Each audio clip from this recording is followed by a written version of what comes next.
Hello and welcome to the beautiful campus of the University of Saskatchewan, Griffith Stadium here in sun-drenched Saskatoon as we get set the gold medal of the Football Canada Cup. Darren Dupont alongside John Fraser as we get set for Saskatchewan and Ontario in the gold medal match of the Football Canada Cup. And this game features two really good teams as we just quickly step aside here for the anthem.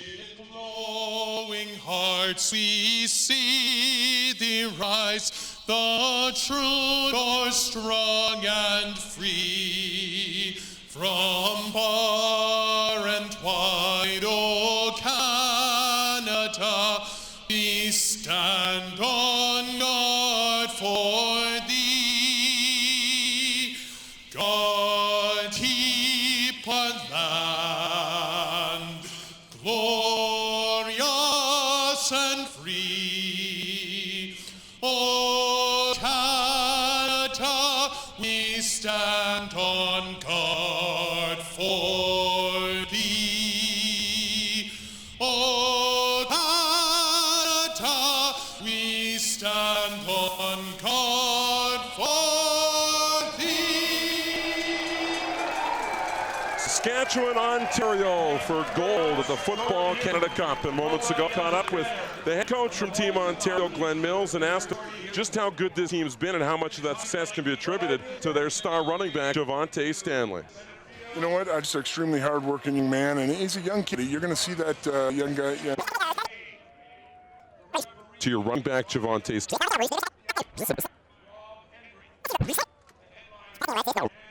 Stanley. He's a tremendous talent. What can you tell me about him? You know what? Just an extremely hard-working young man, and he's a young kid. You're going to see that young guy back here again next year. He's only 15 years old, and he's gifted. He works exceptionally hard at it, and he listens and he studies, and he's just got a great work ethic. And I think that's what makes him so successful. Today you've got Saskatchewan, and what do you know about this team, and what is it going to take to win this evening? You know what? They got a fantastic group of receivers. They got a quarterback that can really sling it around, and they're a big physical football team. I think we're going to have to come out and play physical, and you know, we're going to have to execute on offense, and defensively we have a pretty stellar defense, and we're going to have to count on those guys today. Glenn Mills, Team Ontario's head coach, and his team ready to go today. On the flip side, John, Kyle Schroeder leading Team Saskatchewan onto the field. Talk to Kyle Schroeder just on what it's taken for his team to get to this point throughout the week. You know, Darren, from the start, we had some goals and we put them in place early on. And as a team aspect of things, you know, that's how we do things. And, you know, we're real excited to be in the final on our home turf, our home province, and playing in front of our home fans. So we're real excited for today and looking forward to hopefully coming away with the national championship. You've had a lot of success on offense through the air. Sawyer Bittner behind center, and also in your receiving core, highlighted by Cade Bellick. What can you tell me about those two offensive stars? Those are two real special players, and we're happy to have them on our team. You know, they've really bought into the team concept. In both of the schools, they're kind of guys, and all of a sudden they come in here and they realize, you know, we formed a strong team, and you know, they're doing great things right now. What type of an advantage, if any, have you had here from playing in your home province and playing at home? Well, I think a great example of the wind today. You know, our kids in the wind all the time, so it's not huge. It's not a huge problem for us. But you know, being at home is always great. You know, kids feel comfortable here. All right, there's Kyle Schroeder, the head coach from Team Saskatchewan. Ontario will receive the opening kickoff. Their quarterback, Kyle Govea, will lead the offense onto the field. But, John, these two quarterbacks match up a little bit differently. The edge has to be the Saskatchewan. Well, the edge is for Saskatchewan. There's Sawyer Bittner this tournament. 76% completion. He's had almost 500 pass yards. Hasn't thrown a pick yet. And look at the number he does with his legs. 7 attempts, 90 rush yards. And this is not a slight here, I think, on Ontario. This just shows that they're more run-oriented team. As obviously, offense goes through the running back, Stanley first. That's where they're looking all the time. Viva's going to have to throw the ball a little bit, as I think Saskatchewan's going to try to take away Stanley. So I think it might come down to quarterback battle. And if that's the case, Saskatchewan has a huge advantage. Well, we'll see the Ontario offense on the field first as they'll get set to receive the kick. Your referee and officials for today's gold medal match. Your referee, Ryan Elder. The umpire is Rob Hendry. Head linesman, Dan Mulville. Your line judge, Todd Joyce. The back judge, Patrick Fairweather. The field judge, Ryan Stark. The side judge, Vince Williams. As we get set to kick this ball off. We should mention too, Darren, that we've also got a sideline reporter for this game, as Andre Lalonde is working the sidelines for us. On the kick return now, Ontario will bring this ball right up to the 30-yard line.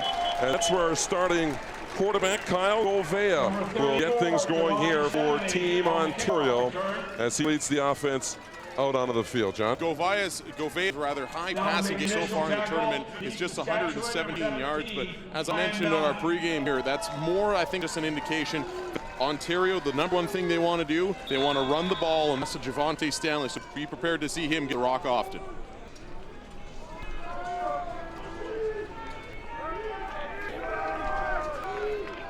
Now in the shotgun. Gouveia with three receivers to the left. The handoff is to Stanley. Ball is loose. And does Saskatchewan have it? Saskatchewan does have it, as it looks like they were the first to get on. Number 45, Eric Duckin, the linebacker from Saskatoon. He comes up with the ball, and that is a great start for Saskatchewan. They're going to really have a chance to get things started up here. As we take a second look there, Stanley get the ball. Is no surprise there. Stanley's going to start out with it, and that's knocked loose on contact, and that's Thurduckin coming up with a good job staying aware and pursuing the football and just falling on top of it. Now Saskatchewan's got all the momentum here as they start off in Ontario territory. So Sawyer Bitt with the handoff to Jamal Hooker. As Hooker on first down will pick up a couple.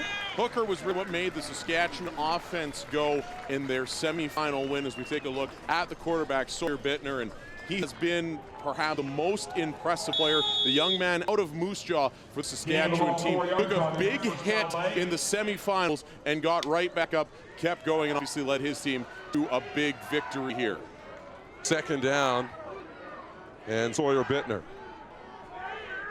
Bittner looking right over the middle. He finds Hooker. No, it falls incomplete. A nice job there by Hooker getting open. Bittner, maybe it's a bit of nerves. He threw that one a little bit low, as we don't really see him do that a whole heck of a lot, as normally he's puts it right to where his receivers can catch it. But Saskatchewan, with the win here in the first quarter, are going to have a nice attempt here to get on the board with 3 points as they bring out the field goal unit here looking to take an early lead. Well, a chance to score early, and we saw that. You got to take advantage of your opportunities. In the bronze medal match, points can be hard to come by here at this elite level. Oh, definitely, and getting on the board early, and even you look at it in our bronze medal match that we just completed, Quebec went up 17-0 early, as there are flags on the play here. Procedure, Saskatchewan number 60, 5-yard penalty, replay third down. So this will make the field goal attempt slightly more difficult here for Saskatchewan, and potentially will create a decision, but it looks like they're still going to attempt a field goal. Oh, definitely with the win. We saw guys in the bronze medal game from this range with the win, nailing them with each. They had about an extra 10, 20 yards on each one of their kicks. Saskatchewan here, that'll be Calcutt goes for the opening 3 points. Kick is up, and it's good. Nice job there by Calcutt to just calm his nerves, get the kick through the uprights, and a nice job there as Saskatchewan opens the scoring. And as I was alluding to earlier before procedure call there, Darren, last game, Quebec went up 17-0. They nearly gave it all back, but I can tell you, 17-0 lead, obviously a huge factor in them winning the bronze medal, because all they really needed to do, all they needed was 5 points from that point out to win. So getting on the board early, give them the momentum, especially in front of the home fan. A good home crowd here at Griffith Stadium tonight in Saskatoon. As now the Ontario offense will get set to go to work once again with Kyle Gouveia behind center. And they'll keep two backs in the backfield, including Javonte Stanley, who Glenn Mills alluded to, not even 16 years old. Gouveia looking to the right. A pass complete to Oscusi. And a gang tackle, a couple of Saskatchewan defenders in on that play. As Bailey Taylor, the defensive back for Saskatchewan, one of the first one in there. And if they're going to the air, you know that's who they want to find is Oscusi. The receiver from Brampton, Ontario, will be the #1 target of Kyle Gouveia as this game goes on.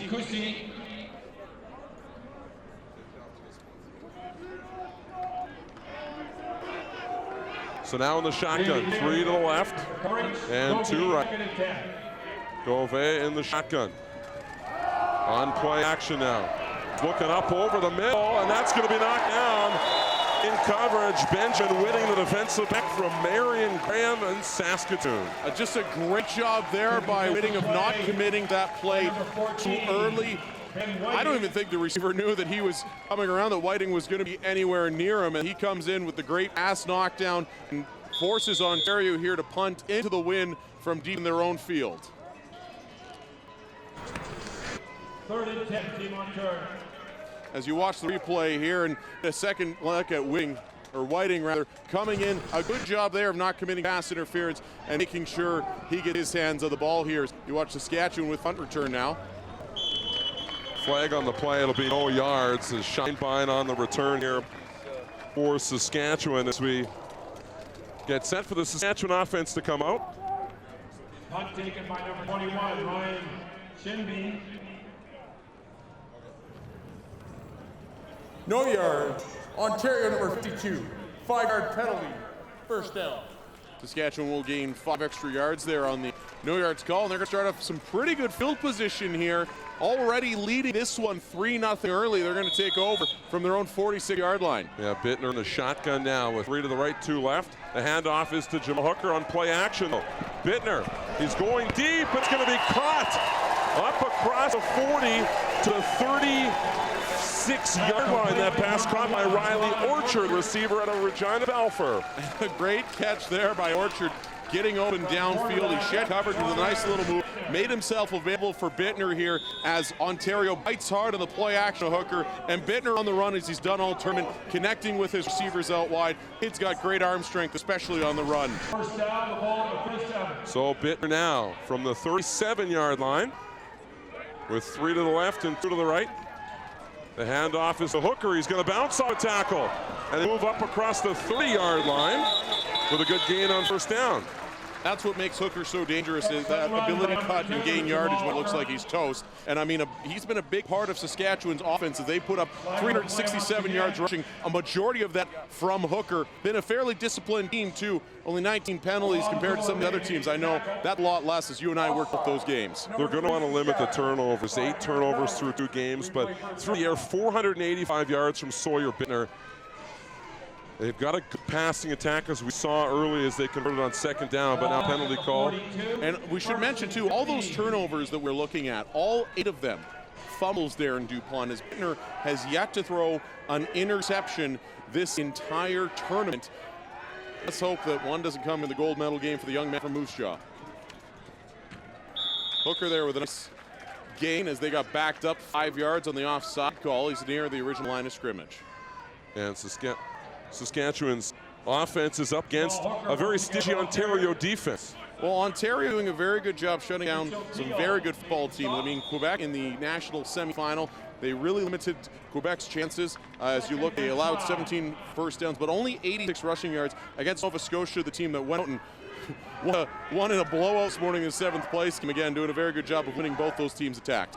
Sawyer Bittner now over the middle, trying to find Jamal Hooker, and he takes a bit of contact as that ball gets right over top of his extended fingertips. Alonzo Ade from Pickering, Ontario, the 5'11" defensive back with the nice hit on Hooker, and you know, he timed that perfectly. He wanted to get shot in on the star Saskatchewan running back without drawing the flag, and that's one thing to watch with this Ontario team, Darren. They took a lot of penalties in their semifinal win over Quebec. It was almost crazy the amount of flags that were flying for objectionable conduct and other undisciplined penalties here, as after the big hit, Ade will back up into the end zone here for punt return, as Saskatchewan's going to punt on 3rd and 13.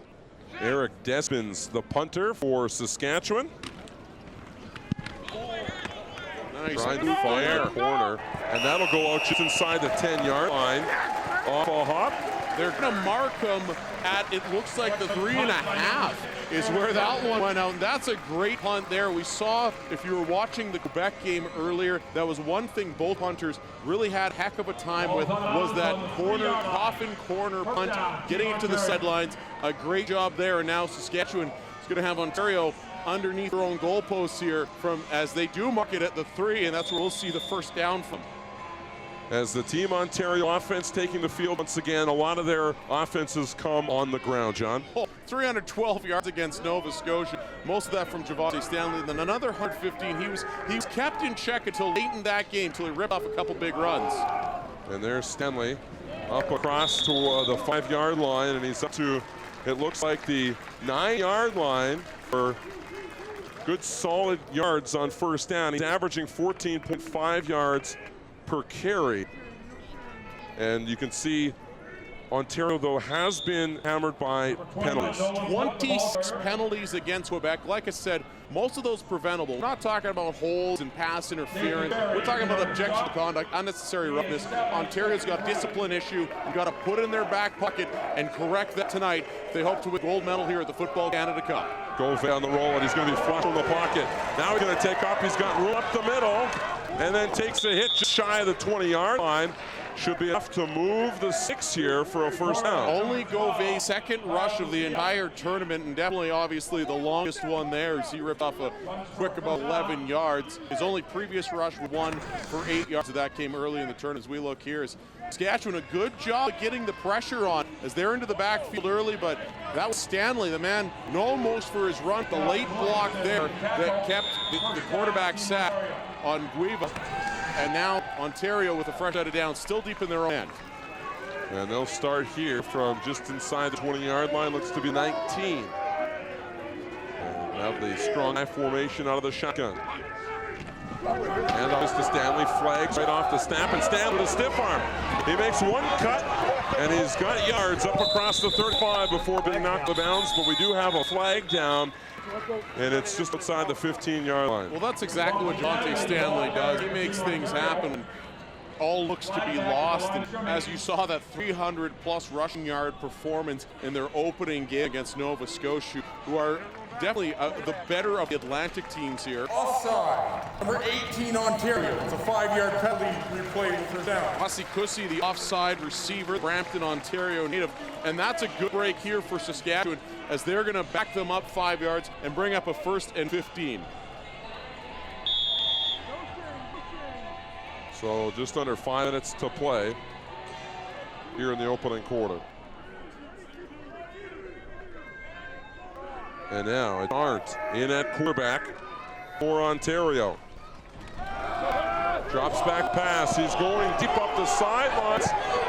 And we've got flags on play as in coverage for Saskatchewan was Rylan Lusick, the defensive back out of Regina. And Lusick's got to do a better job there, seeing that that was a bit of a floater. He's got to come off his coverage, look at getting that ball, look at getting the interception. Instead, he does about the worst possible thing there for Saskatchewan and ends up taking a pass interference call that's going to give Saskatchewan fresh life, and deserved one too. Saskatchewan number 15. The foul occurred more than 15 yards. Takes the ball 15 yards, first down. You take a second look here, as that ball, it's hanging up in the air, and you look, Lusick still on his man. He's fighting as his man is trying to get back to the ball. Lusick holds him up, an obvious pass interference, but that's a play that Lusick's got to be aware. He's got to turn around and make a play on that ball rather than taking a penalty there, giving Ontario a fresh set of downs. That could have been a pick deep in Ontario's end.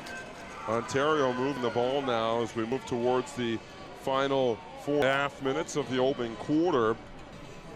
Field position is going to be a battle all game. We saw a bronze medal game. It is tail of field position, and also, of using the wind to your advantage. Points are hard to come by, especially in these medal games right now. And right now, it's the quarterback Tristan Arndt trying to lead the offense down the field. Arndt with a completion up just shy of the 45-yard line before being taken down. Nice job there by Arndt. Now, as Ontario already making a change at quarterback, Arndt so far, he went out deep on that last play there. The play previous didn't really work out that well as he kind of lofted it up into the air, but that, a nice crisp pass, finds the open man and gains a first down here as Ontario working against the wind, starts putting together a nice little drive here. Yeah, Tristan Arndt from the Lucas Vikings out of London, Ontario has seen some action in this football game and in this Football Canada Cup. As now back to pass again, being flush from the pocket. He got room out to his left, a wide side, before being met by a couple of defenders. including Nicola Daly. And a nice job there by Arndt, gained some ground as Saskatchewan did a really good job. I was looking downfield, and they had taken away almost every single one of his passing lanes here. You see Arndt goes through his reads. Nobody's open there. Saskatchewan had good coverage, and then he scrambles to the outside. A nice block there at the point of attack by John Wotherspoon there allows Arndt to gain about 2 or 3 more yards. So now 2nd down and 3 yards to go for Ontario. And we just got a bit of a delay on the field. Chris Boris has gone to the sideline there. Looks like a hand injury there as we take a look at some of Ontario's tournament stars. Wetton, of course, with a 2-touchdown performance. Running back receiver, Aussie Kusi. He's got 7 carries for 64 yards as a receiver. But look at the big one, Arndt there. 4 for 8, 45 yards and a touchdown coming into this game.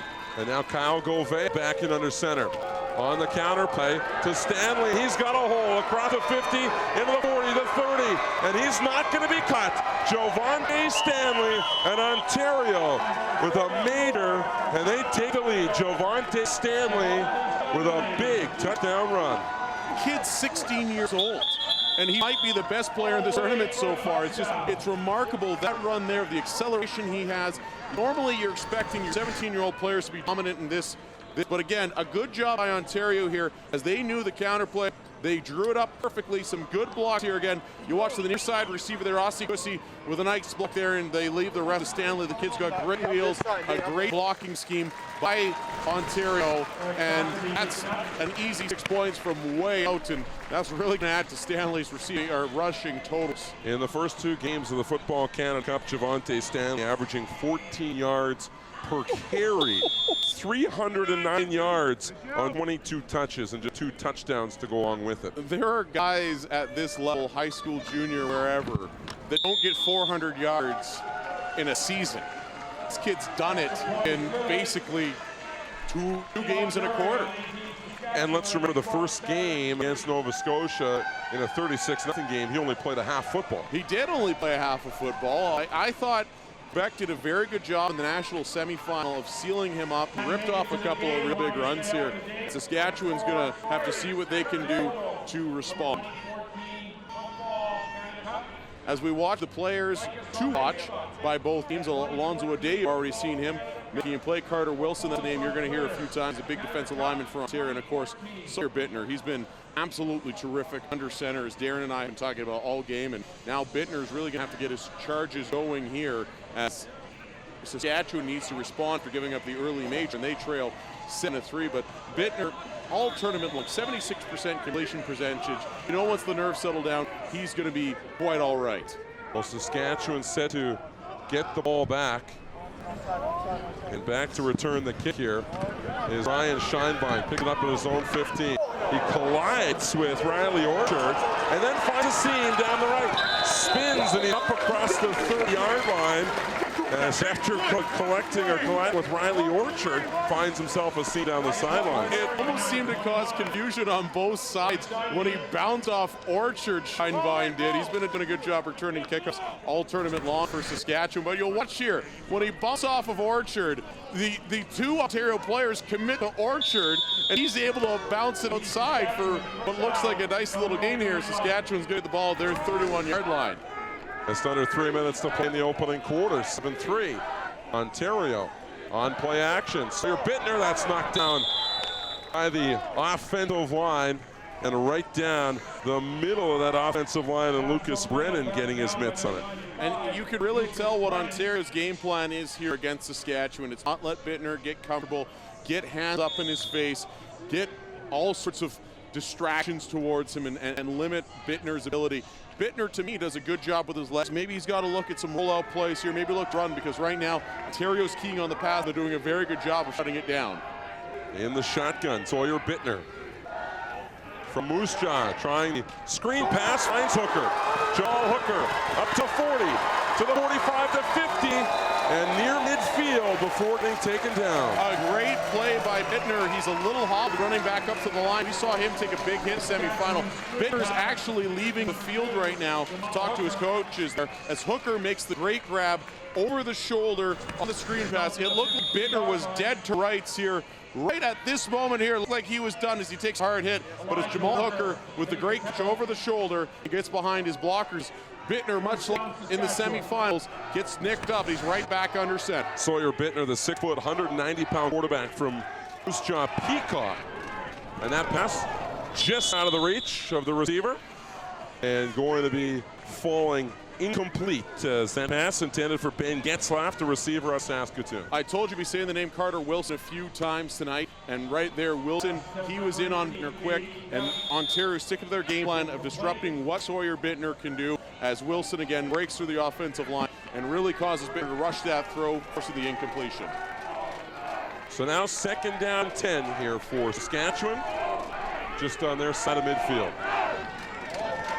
Bittner trying to find Cade Bellick, and does. Bellick, he's going to be tackled down 53-yard line after a gain of what looks to be 4 or 5 yards. That'll bring up 3rd down and the punt team for Saskatchewan. That's another player to watch. He hasn't been on the graphics just yet. He wasn't listed as a player to watch for this tournament. But Cade Bellick, the chemistry he's developed in a short time with Sawyer Bittner, kind of putting to bed Regina Moose Jaw rivalries. These two work together and been doing an absolutely terrific job of it, but just not able to get the edge there as he made the nice catch. He had one man to beat and wasn't able to do that, and that's been rare for Bellick in this tournament, as now Saskatchewan forced to punt here on a 3rd and long.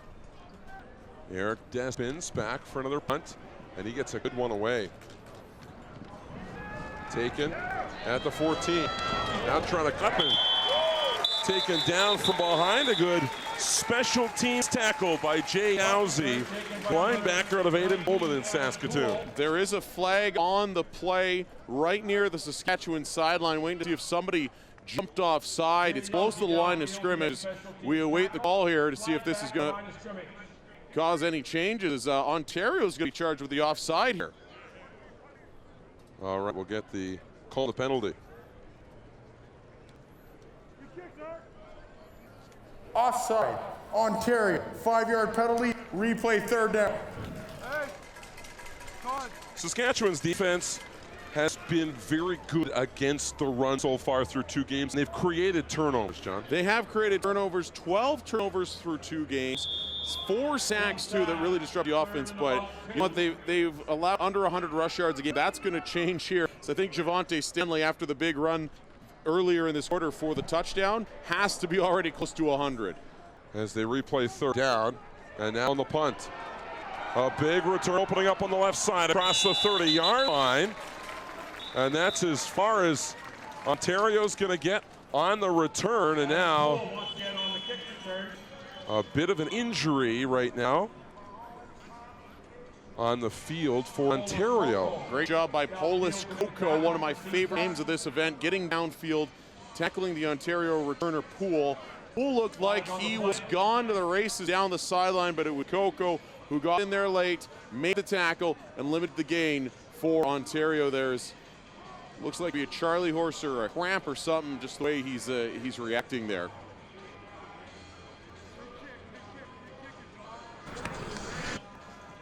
So we take a look here.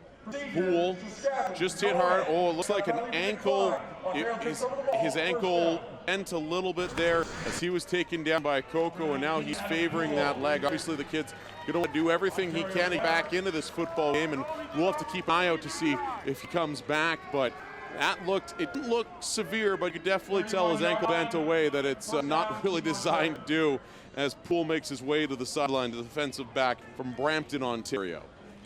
Well, there was a procedure call against Saskatchewan. It will be declined, and now Ontario will scrimmage from their own 31-yard line. And Kyle Govea at center. The handoff to Stanley. There's a big hole in that left-hand side of the line here, and he's going to get across the 40-yard line. He'll be close to another 1st down for Ontario. As much love as we give Stanley, we really got, especially that left side of the offensive line so far. We got to take the left guard, left tackle, Drew Marin-Letter and Dylan Giffen. So far, they've done an absolutely fantastic job of opening things up. That's Marquis Richards as They aim to change things up a little bit. Also a Brampton native, as he's in at tailback there for Stanley, as they give him a couple plays off. So Gauvin in the shotgun. Two backs, backfield. The handoff up on left-hand side, and there's room up across the 50-yard line there. It was that Marquis Richards from the Brampton Bulldogs. And that will bring our first quarter to an end here. As we mentioned earlier, Ontario does lead 7-3. We're going to go down to the sidelines here and check in with our sideline reporter, Andre Lalonde. Andre, what are your thoughts on the first? I mean, it's been a great performance so far. I know that the Saskatchewan defense having a bit of a tough time with Stanley. That amazing run. He's very skilled, and I can hear the coaches talking about containment and stuff like that. And it'll be interesting to see if the Saskatchewan offense can get things going in the second here. Andre, how much room is there on that left side of the line? It's been a lot of room. You know, like the offense is getting a great push for the offensive line, and things opened up, and things just got to clamp down here on the defensive line. What's the message coming from the Saskatchewan sideline right now, Andre? They're preaching calm, down 7-3 early in front of the home crowd. That's exactly it. You know, calmness, being consistent, not getting up too high and too low, just keeping consistent and keep things going each and every play. All right, injury down on the field right now. Just coming off is Eddie Nam, the offensive lineman from the Lucas Vikings. And we'll get set here to start the second quarter as the Ontario offense will go to work from the 51-yard line, marching towards midfield as we start the second quarter. Gauvin is in the shotgun. He's got four receivers right. The running back Stanley takes it on the inside counter, and he's got room to the left across the midfield to the 50 and out at the 45 of Saskatchewan. They've got late flags, and this usually means we're going to tack on a few extra yards. That's the last thing that Saskatchewan needs right now is Stanley on that left side of that offensive line to keep on opening up opportunities, and so far they've been really good. As Javonte Stanley once again with another significant gain. It's going to be another first down depending on what's happening here with the flags there. As I did notice on Saskatchewan's bench right now, number 45, it's Aaron Thurdikin, the linebacker, who has off to a good start. He's down on the bench. Ontario number 74, after yards a game, 50-yard penalty. So that'll negate the yards, but we look at two running backs by comparison. Javonte Stanley obviously has the edge. Oh, very obviously, and if his offensive line keeps on opening up that left side for him, he's going to have the edge again tonight. 302 yards on just 22 carries, 2 scores. He's also added a catch, but Jamal Hooker, you have to remember, didn't play much in Saskatchewan's first game, and so those numbers might be a little bit lower for Mr. Hooker, as he's got 25 carries for 146 yards, basically a game and a half of action. So now Ontario from their 51 again, where they scrimmaged the last play before the big inside counter from Stanley. And it is Gauvin in the shotgun, and they'll actually move back about a yard and a half to about the 49.5-yard line.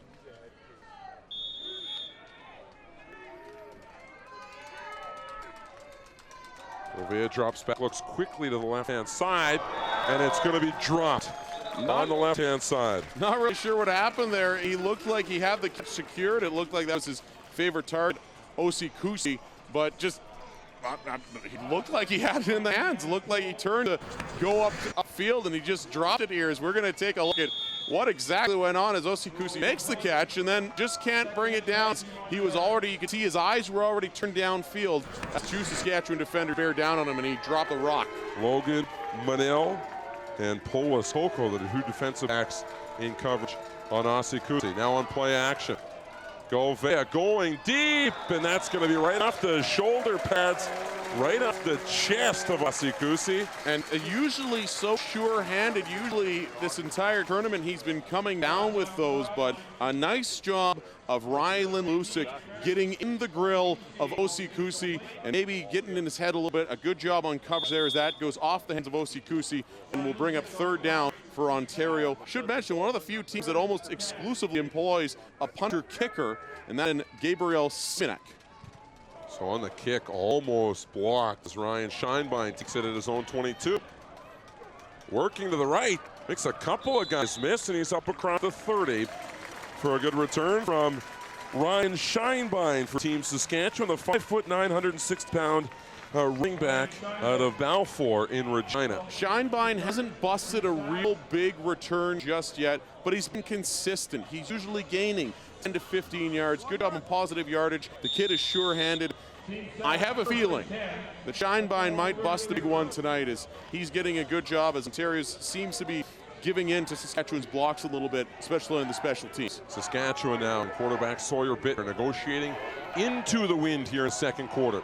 Handoff is to Hooker. He cuts to the middle and he's up across the 35-yard line for what looks to be 4 to 5 yards on first down. And you want to make sure you get that positive yardage on first down and make it second and more manageable here. And you can really open up the playbook when it's second and medium, second and short. You can go back to Hooker. You can let Bittner air it out. But again, Ontario so far in this game doing a good job of really taking away the options right now for Sawyer Bittner. Is he hasn't had a lot of places to go so far, and you can see it. Normally he's clicking, he's dealing by now. Now second down, 6 yards to go. Bittner in the shotgun. Drops, looks to his right, and he's got a completed pass to Chris Calcutt, the receiver out of Regina, for first down. The receiver and kicker out of Regina. Good job by Calcutt. He really sold that out route. It was he faked to the inside, went out hard, and nice timing on the pass by Bittner. And that's one thing Bittner's done a very good job of, is making sure his timing's right with his receivers. And on a route like that, out to the wide side, that's so essential here. As you watch Bittner go out there, just throw it to where he knows he's going to be, as the Ontario defender had bit on the inside fake, and Calcutt had lots of time to go outside and got him the ball. 3 receivers to the left on first down. Play action with flags flying, and he finds Bellick, but he's going to fall incomplete. And we'll get the call here on the field as flags did fly right at the point of the snap, which sometimes indicates offside. Likely an offside or procedure by one of these two teams. As we await the call here. Offside. Ontario, number 44, 5-yard penalty. Repeat first down. That's head referee Ryan Elder making the call. And I'm sure if Bittner knew he had a free down, there was some open men downfield. He could have launched it, but Ontario doing a good job making Bittner step up in the pocket. As the pocket collapses around him, he tries the quick little throw to Bellick. All irrelevant as Ontario was offside anyways here, but gives Saskatchewan some free yardage here as they look to respond, trailing 7-3. Bittner now under center with the I formation, balanced. It's to the fullback. And up across the 50-yard line on second down. Not going to be much there for Saskatchewan. Well, the thing I dislike about a lot of these teams, when you move into an under center position, you kind of know the run's coming, and Ontario very obviously knew it was coming. They had 7 men in the box, but all their defensive backs up tight, awaiting in case anything happened. And as that brings up second down here, and I like teams, if the shotgun's your base form, work out of it the whole time. You don't know what's coming. They've done a good job with Hooker out of the shotgun so far. 3 receivers left and 2 right, and Jamal Hooker stays in coverage. Pass to the right side for Billick, and it's going to be broken up on play. A good job defensively for Ontario. Cade Bellick so far, a little surprising. He really hasn't gotten going. He has been such an integral part of the Saskatchewan offense so far, as we get a second look here as he is broken up by Mitch Wheeler. Nice job there by Wheeler, waiting to the last moment. The ball is on the hands. He's allowed to make a play there, and a great job by the Cambridge, Ontario native there on a bang-bang play. And Saskatchewan again into the wind here. Yeah, Despins now to punt.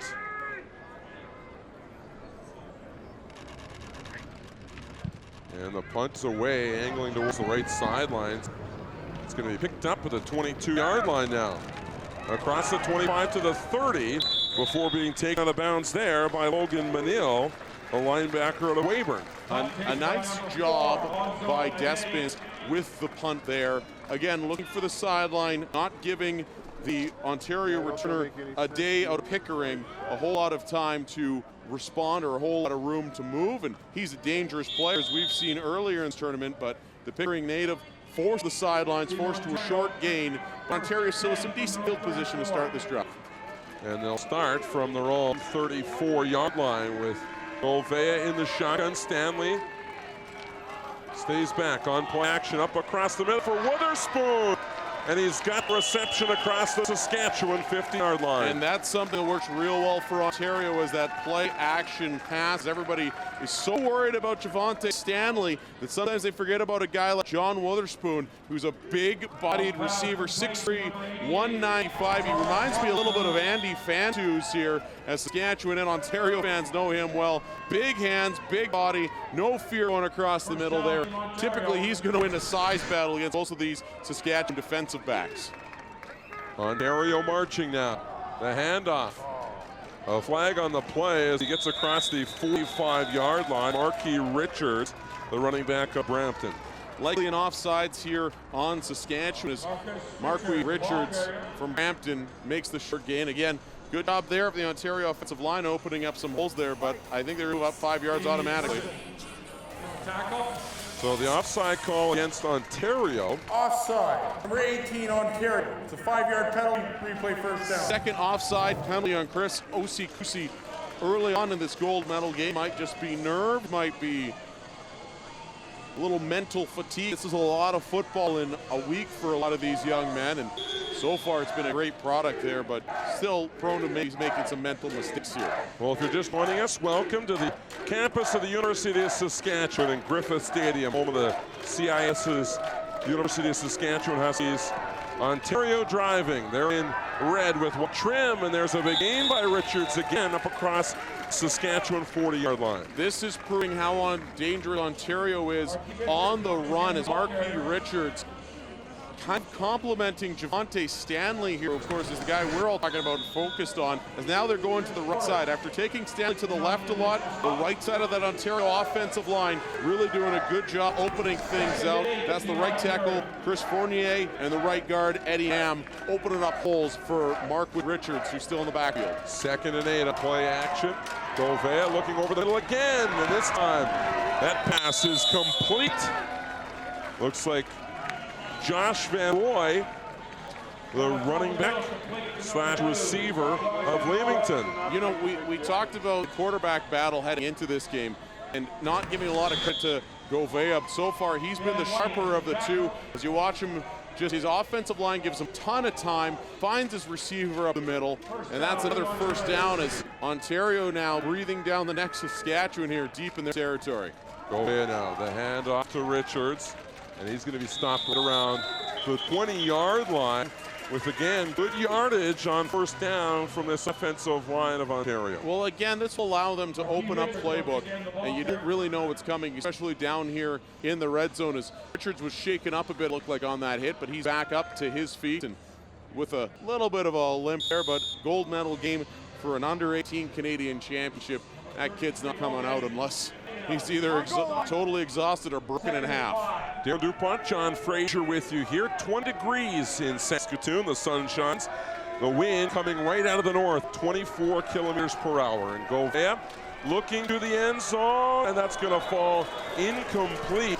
A little bit of contact between the receiver and the defensive back, and in coverage for Saskatchewan was Peyton Hall, the defensive back out of Regina. Nice work by Hall out of Regina as he's matched up with a much larger Wotherspoon, who has been the favorite target so far of both Ontario quarterbacks who've gone in there. Wotherspoon loses the ball for a minute. A little push off there on the Saskatchewan defender goes unnoticed as the ball floats for both of them, and that'll bring a third down. My bad. And it will be a 27-yard field goal. And the kick is up, and the kick is good. Coach, what's your choice? And Gabriel Simonemic with the field goal, 3 more on the board for Ontario, and they extend the lead to 10-3.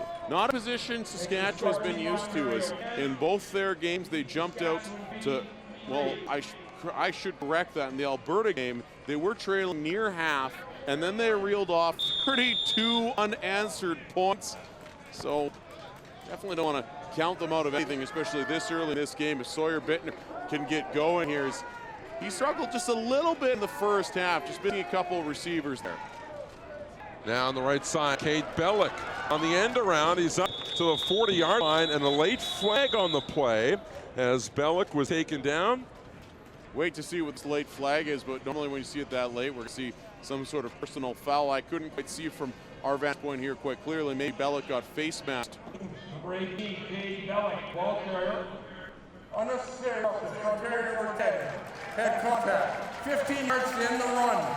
First down. And again, we go back to Ontario's win over Quebec. 26 penalties, a majority of them on unnecessary roughness penalties, just like this one here. As Cade Bellick looks to get the edge, just an extra shot there on the head. That's going to be called every time, especially with the concussion awareness we have these days, and that's going to give Ontario a free set of downs, and they're going to right up to the midfield stripe.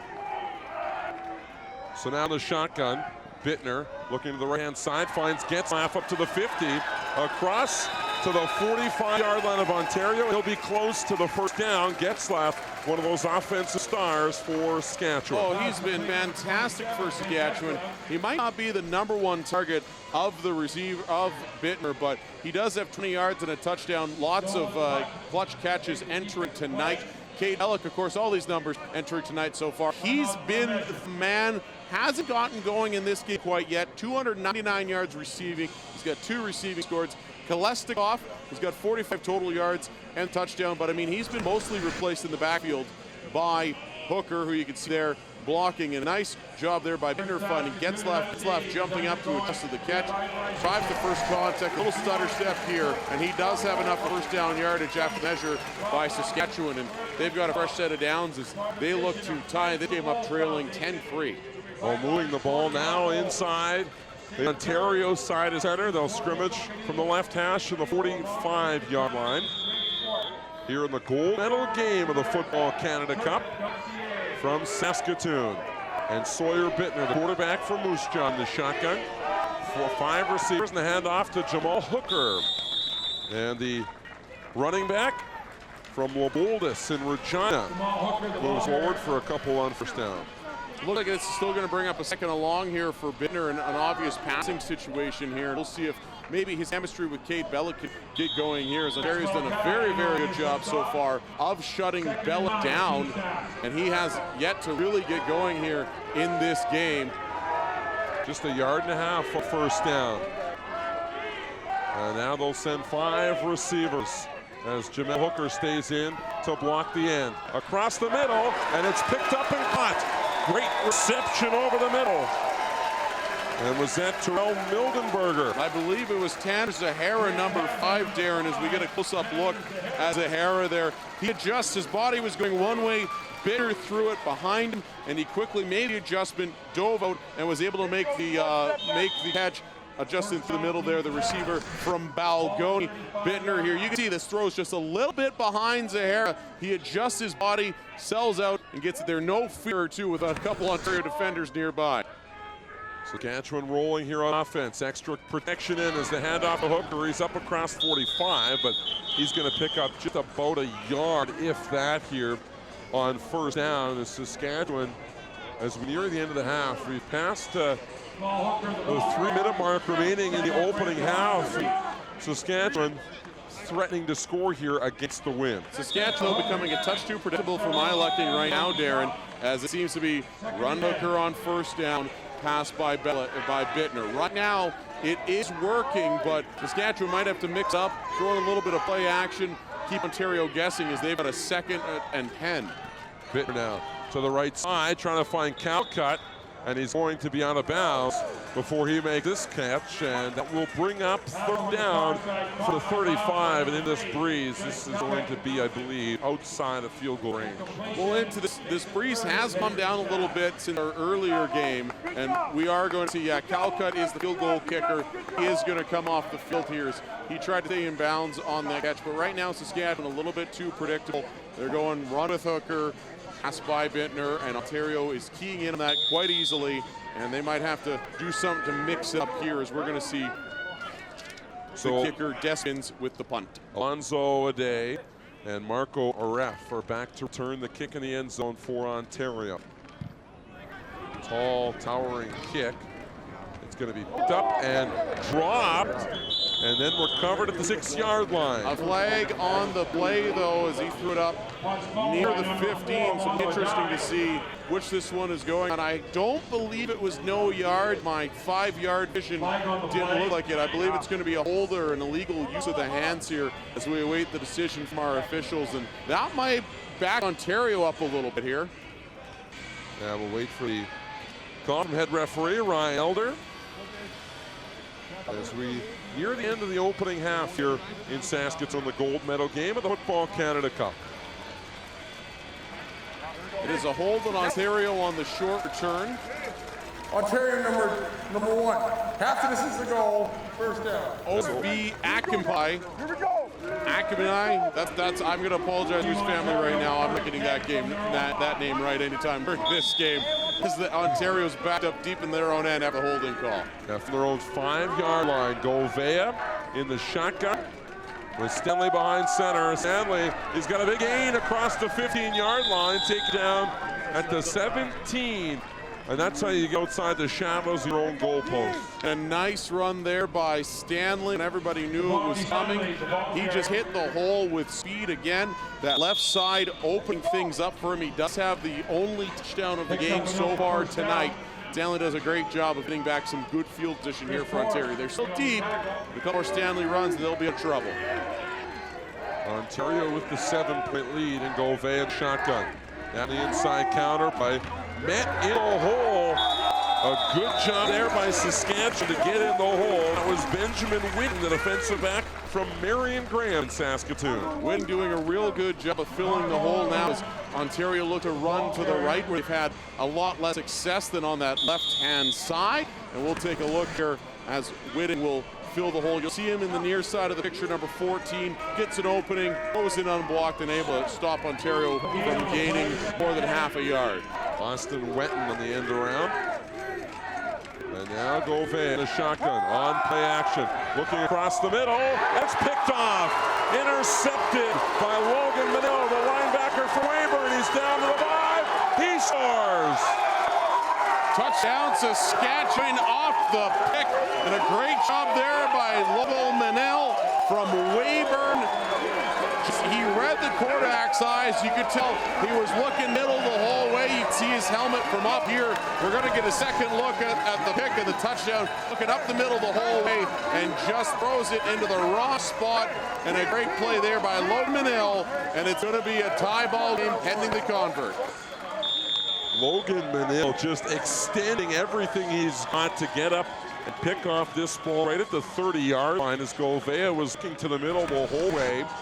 It was easy read because Govea never looked off his receivers at any point. He was just staring down the middle and throws football. And I think we're going to see a bit of a momentum shift here, as that's a huge momentum grab here with just under 90 seconds left. Remember, it was in the semifinal against Alberta, Darren. 90 seconds left. 2 touchdowns by Saskatchewan. One of them, 2 touchdowns and a pick. So Saskatchewan's time to excel apparently comes with about 90 seconds left. Well, there's 89 seconds now to go in the opening half as Chris Calcutt added the extra point. And that gets the hometown crowd into this ball game, as now Ontario will look for an answer before the end of this half, as Saskatchewan and Chris Calcutt will get set to kick the ball back to Ontario. And that's a huge play right there for Saskatchewan. The offense is struggling a little bit. The defense comes up with a big score, and it's going to be a big kick there by Calcutt, backing Ontario way up. Taking it up across the 20 to the 25-yard line was Marco Aref, and we've got flags on the play again. Flags fly near the line of scrimmage there on the hit, so you'd have to imagine that it may be some part of head contact or face masking foul on the return. And good job there by the Ontario cover team, opening up some holes despite how far back they were after the big kick by Calcutt into win two. Just how good is the Football Canada Cup in. Started last Sunday, continued with semifinal games on either side of the bracket on Wednesday. And then today we see the 2 consolation finals the bronze medal match between Quebec and Alberta, and now the gold medal game. Just a great day of football. Oh, it's been a spectacular day of football here as Ontario takes another penalty. That has been their biggest downfall, Darren, and one thing that they really got to watch out for has been their discipline. They are now back on their 10-yard line after another unnecessary roughness call. Marquis Richards, the tailback in the backfield, moves out. The handoff to Stanley. Stanley, great burst, makes another man miss, and he's up across the 25-yard line to the 26 of Saskatchewan, and another Ontario first down. If I'm any scout that is here right now, I'm telling Javante Stanley my cell phone number. This kid has been unreal, and you have to remember, only 16 years old in a tournament designed for 17-year-olds. Stanley's going to have his pick of CIS schools to go to. I'd make him my best friend right now if I was a scout or a recruiter for any CIS program. Well, head coach Glenn Mills not even 16 yet. Hasn't turned 16. He's still 15. It's going to happen at some point this year. As the play action pass, the wrong side, but a pass completed to Osikusi across the 45 to the 47-yard line. Govea was dumped on the play. Govea hit hard in the backfield just as he let it go by Nicholas Daly, the Saskatchewan defensive back. We're going to have a timeout by Ontario. And you see a little bit of confusion on play, and that allows Daly to come in and just rock Govea, and he was down, but I like Daly too. Class move, made sure he was okay. Even helped him up after the big hit. No, not running around celebrating and taking penalty. How about the pause in the pocket from Govea with Daly bearing down on him? Well, Daly coming to that blind side, I don't know how good of a look Govea got at the big Saskatchewan defensive lineman coming in there ready to eat him up for lunch, dinner, and breakfast, but Govea poised, hitting the pass completed, and getting rocked. And Ontario taking a timeout here, and probably a good idea as their quarterback might have needed a moment to compose himself after that. Opportunity for us to go down to the sidelines if Andre Lalonde is standing by. I don't know if Andre can hear us or not, but Andre, what has changed on the sidelines from a Saskatchewan point of view? Oh, now that interception return was a huge momentum swing, and the life on this bench, you see everyone standing, they're all ready to go, and it's definitely changed the momentum for Saskatchewan.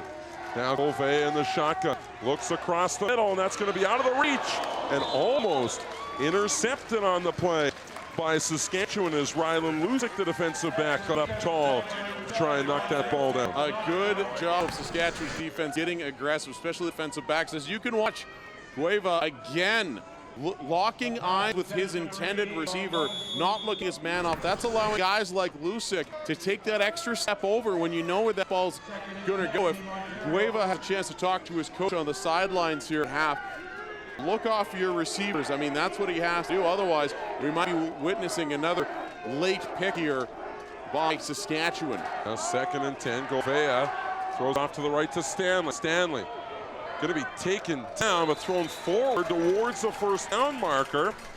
In on the tackle for Saskatchewan. One of the players in on the tackle is Damien Person, the defensive lineman from Saskatoon. A good job by Govea this time. He did look off several of his receivers. You watch his eyes here. He looks off his intended target, looking left and right, and then he goes back to Stanley, who I'm assuming was where he wanted to go the entire time, but keeps Saskatchewan's defense guessing a little bit there.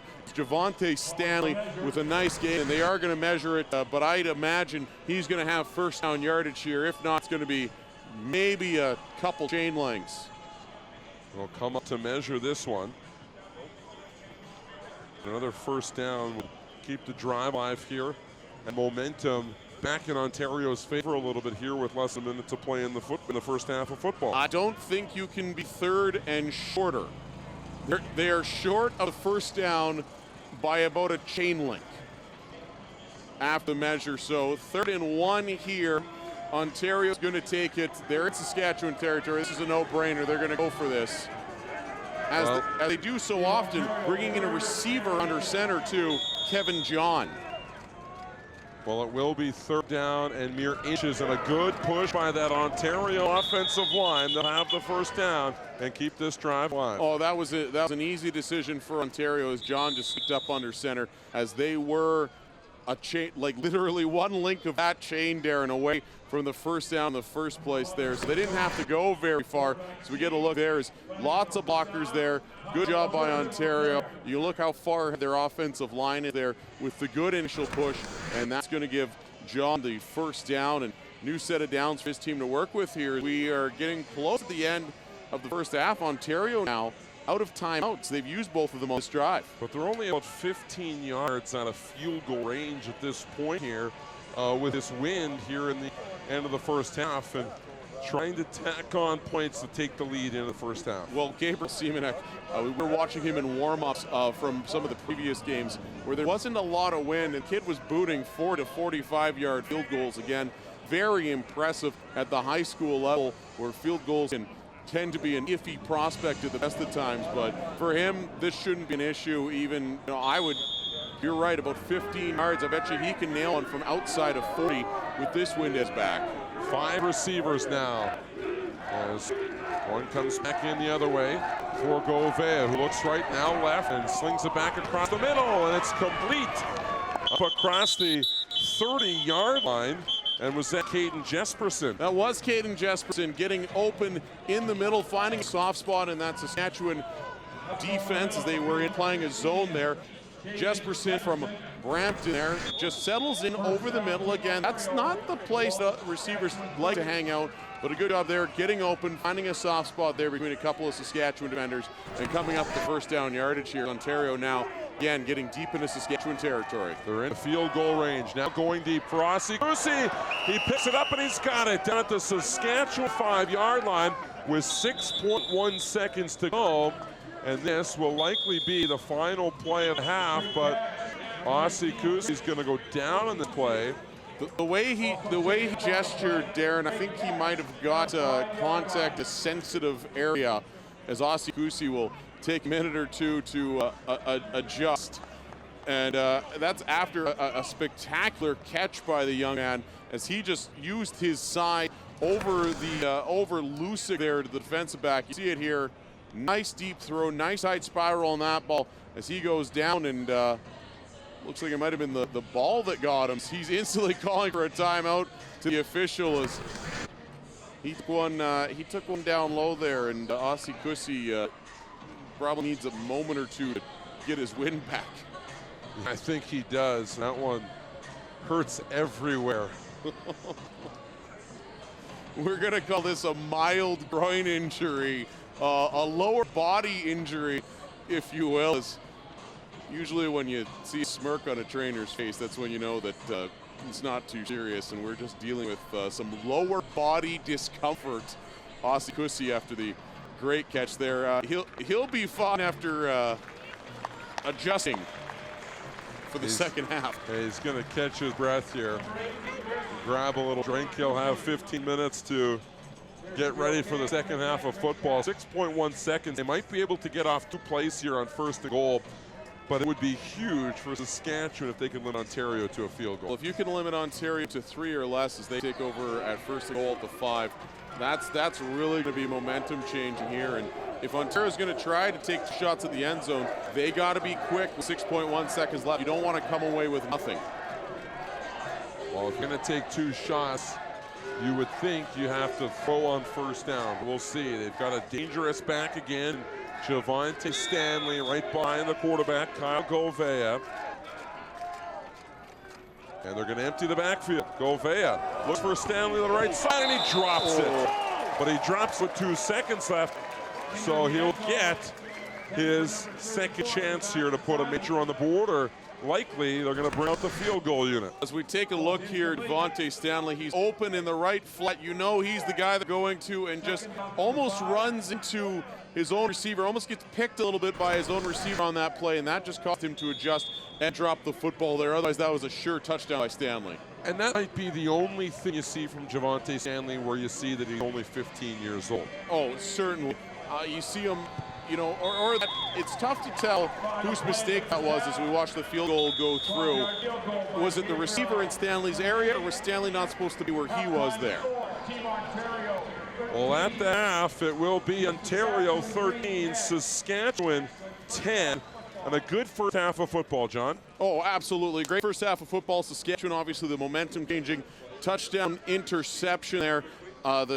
And that put them on the board. Ontario, though, a good job there in that last drive. Unfortunately, just running out of time, and a drop by Stanley will make it 13-10. What I see here, I see Saskatchewan playing it tight, and that's what they want to do, is keep it kind of close. I'd like to hear your thoughts from the sideline there, Andre Lalonde, on what you saw in that first half, especially post-interception return. It's been a different game since that happened, definitely. And I know the Saskatchewan team has been up in spirits since then. I think holding Ontario to only a field goal again there was a big momentum too for Saskatchewan going in. Andre, you've been in this spot a few times, down a field goal at halftime. What's the message from the coaching staff here as they come up for the second half? I think it's just to stay calm. You know, Saskatchewan knows what they're doing. They've played in big game before, and you know that they've had to face adversity just to make it to this game. And I know that those coaches are gonna just emphasize consistency, and just come out and have a great second half. And Andre, obviously a full crowd right behind you. You're down on the sidelines here at Griffith Stadium.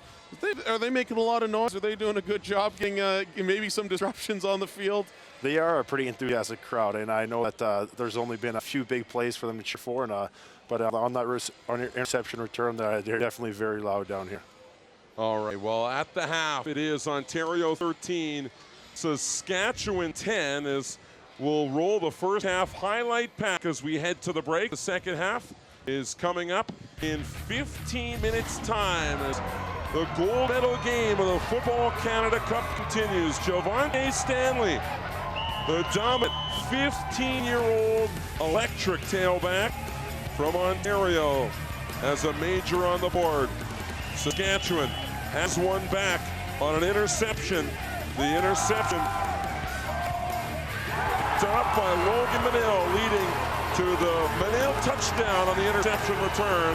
And it's Ontario up 3 as we head to the break. And we'll be back for the second half of the Football Canada Cup gold medal game at footballcanadacup.com and live on YouTube.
half of tonight's championship game.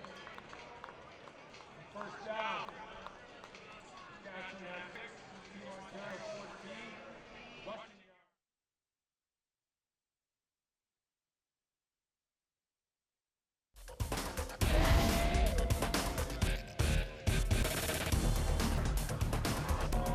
After one half of play in the gold medal match of the Football Canada Cup, it's Ontario up on Saskatchewan 13-10.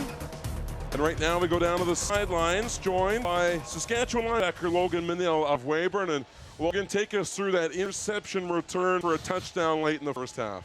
I was just passing into my drops, and I looked back and I saw the quarterback threw the ball, and I noticed, well, crap, it's my reach. I'm going to go jump for it. And most of the times when I jump for it, I kind of under-miss it or I just smack it down. But this time I got my hands on it, and I was just running, and I saw this wide open field, and I just decided to go for it. At what point did you know you were going to score? When I juked number 23, I was going, and I just slid right in, and I saw lineman come on in, and I just fell right in, and I was like, okay, there you go. All right, Logan, best of luck in the second half. Thanks a lot for this. Thank you. All right, Logan Manill, the linebacker. We look at the first half stats, and it's Ontario through the air with the edge, and also the edge on the ground, where we thought maybe Saskatchewan would have an edge through the air in the first half of playing that offense 295 to 98, and 14 first downs for Ontario to just 6 for Saskatchewan. But it's Ontario again, those penalties, as we go back down to the sidelines, and we're joined by Deshaun Stevens, the Ontario linebacker. And Deshaun, just quickly talk about what you guys did well in that first half that you can build on here in the second. I believe defense, we're playing lights out defense since this tournament. Not one single player in that field do I believe is a weak point. Everyone there is strong together. Even offense there, there's too much talent, there's too much bond and race chemistry for us to be letting down and going down. I believe we come even harder this second half. In that locker room, we came together as a family right now. We're going here and get that goal for our family. All right, Deshaun, appreciate your time here. Best of luck in the second half. Thank you, sir. All right, there's Deshaun Stevens, the linebacker, one of the all-stars for Ontario here, as we are set to start the second half, as the two teams have deferred at the center of the field, and Saskatchewan and Ontario get set for the second half. We go back down to Andre Lalonde, and Andre, we talked to Manill, the linebacker from Weyburn, the interception on the touchdown. You mentioned here during the half that when he came back to the bench, he lost his lunch. Yeah, after the return, I had to stay on for the extra point. As soon as he made it back to the bench, he spilled his guts onto the ground he's here, and so we were able to tell you what he had for supper. And what was it, Andre? Chicken and pasta? It looked like he had a hamburger in there, but they're not too sure. We might have to ask him after the game. He's not used to getting the ball and having that far to go. No, definitely not. Not used to sprinting like that, and I'm sure he was running as fast as he could with all that excitement. Andre, your thoughts here on the second half. What do each of these teams need to do to come out on top? I mean, Ontario's been doing a great job all game, especially with the run game with Stanley. I mean, he's an explosive runner, and we've seen how many big plays he's done. As far as Saskatchewan goes, they've got to get their offense going. They haven't really had that much going. That interception return obviously kind of change things for everyone, but they'll have to get this going on offense. All right, we get that to kick off here to start the second half with Ontario up by 3, a small lead. The wind has almost died down, but still coming out of the north, and Saskatchewan will have, and the ball, Ryan Schoenbein across the 20 now. The 25 is inside and up to the 29-yard line, and that's where Sawyer Bittner and the Saskatchewan offense will start the second half. Great job by Schoenbein there, Darren, to get outside and just follow the blocks and make sure he gained maximum yardage. That was a really big kick, and it's a nice return there by Schoenbein with the Ontario special teamers all bearing down on the young man. From the 29-yard line, and it was Ontario with the edge through the air and on the ground. We thought maybe Saskatchewan had the edge in the passing attack, and it's up to Sawyer Bittner with the wind to try and get that going early. They send 5 or 6 receivers, and it's up to Janelle Hooker. Hooker to the 30. That's as far as he's going to get. He's going to get a gain of maybe a yard on this play. Bittner in the first half only 6 for 12 after being 76%. The rest of the tournament only 81 yards through the air. A little surprising there for the quarterback from Moose Jaw, who we all thought was going to lead the Saskatchewan offense there. He struggled a little bit here so far as Ontario's done a good job of not only taking away receivers, but getting pressure on Moose Jaw Peacock quarterback. Now Bittner trying to convert 2nd and long from the 31-yard line. Hooker will empty out of the backfield, but stay in for maximum protection. It's a screen pass to Chris Calcutt. Calcutt trying to bounce to the outside. He's going to get a yard or 2 at most. And Saskatchewan 2 and out on their opening possession of the second half. Just 2 short passes there for Bittner. I think he's trying to find some sort of rhythm. Calcutt's second catch of the game. He had 1 catch for 10 yards. That was some good first down yards in the first half. But that first catch here of the second half, not really able to do anything here. And already we're going to have to see Saskatchewan punt here. The 2 and out. The wind that has died down, especially compared to this afternoon, where it was just a swirling for the bronze medal game. Going to see what is left at the back of Saskatchewan here. As Despin's on to punt. And Saskatchewan wanted that wind early in the second half. It does continue to die down. There's a huge hit on the play by Brandon Mason, the defensive lineman on the special teams play, but there's a flag down, and it's either, I believe, no yard, or it might be on that hit. Was there a little helmet-helmet contact? There may have been some helmet-to-helmet contact, as it looks like Mason went high there on the returner for Ontario. And Mason, what I liked about him, though, although that hit was high, and we are going to see it probably docked here, this is what we're expecting. Oh, they're going to call unnecessary roughness on Ontario and no yards on Saskatchewan. But back to the hit on Mason, he basically, what I thought, he stopped very close to the edge of the 5-yard halo and took about 2 steps and just accelerated into that Ontario player. And if I'm a CIS scout out of a big guy there, I like seeing that quick first step. And made good solid contact, as now they're going to back up Ontario to start here. And are they going to kick the ball again? It looks like Calcutt's going to come back up. Roughness. Ontario hitting the center. You'll see no yards. Saskatchewan. Sign off the penalties, results in first down. So the first down for Saskatchewan, I believe. Yes, the offense will come out on the field for Saskatchewan. And Sawyer Bittner now leading the offense back out with a fresh set of downs up at the 45.5-yard line. All Bittner's done so far on his first possession in the second half is 2 real quick passes.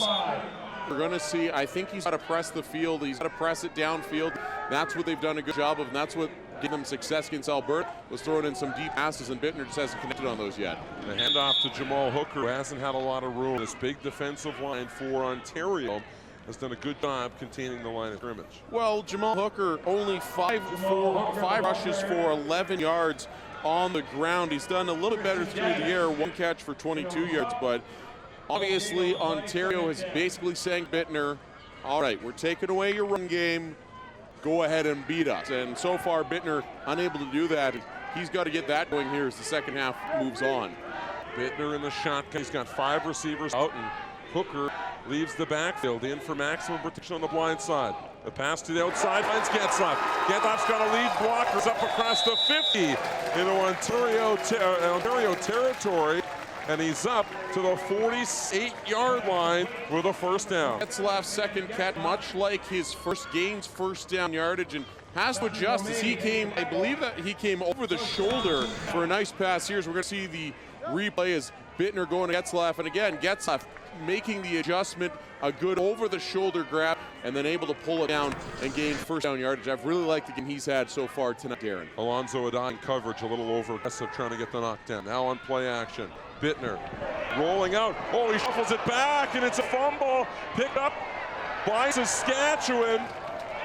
And now it's on the ground again, and Ontario has it across the 30 to the 20 to the 10. They're going to score. And there's a flag down at midfield as Bittner is hit.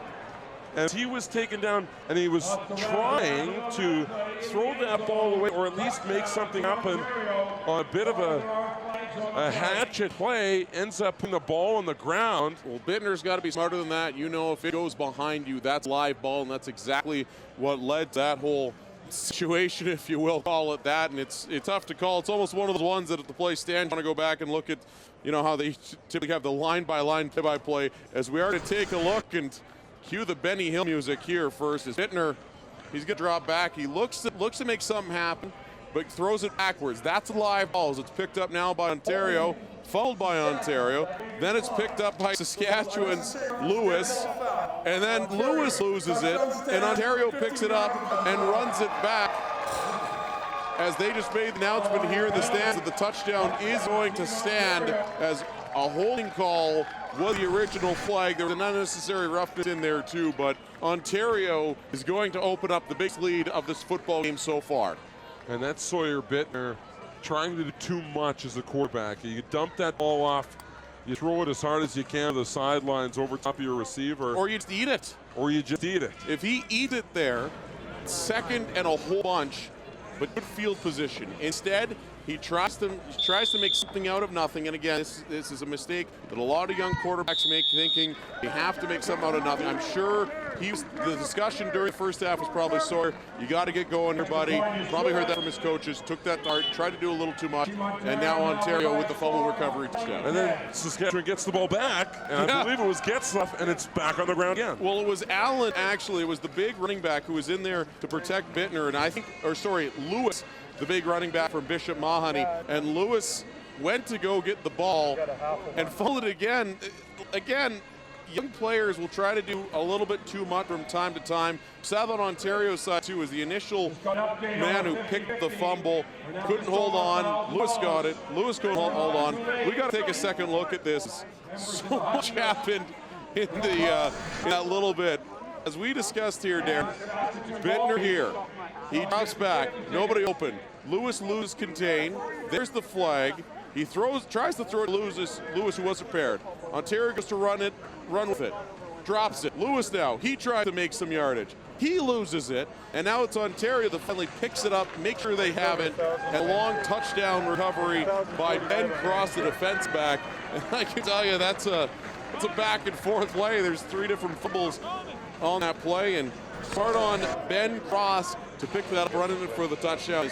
Ontario opened up a 10-point lead. And Saskatchewan now will get the ball back, trying to answer, and wanting to answer quickly here and get some momentum back as the life is out of this hometown crowd here in Saskatoon.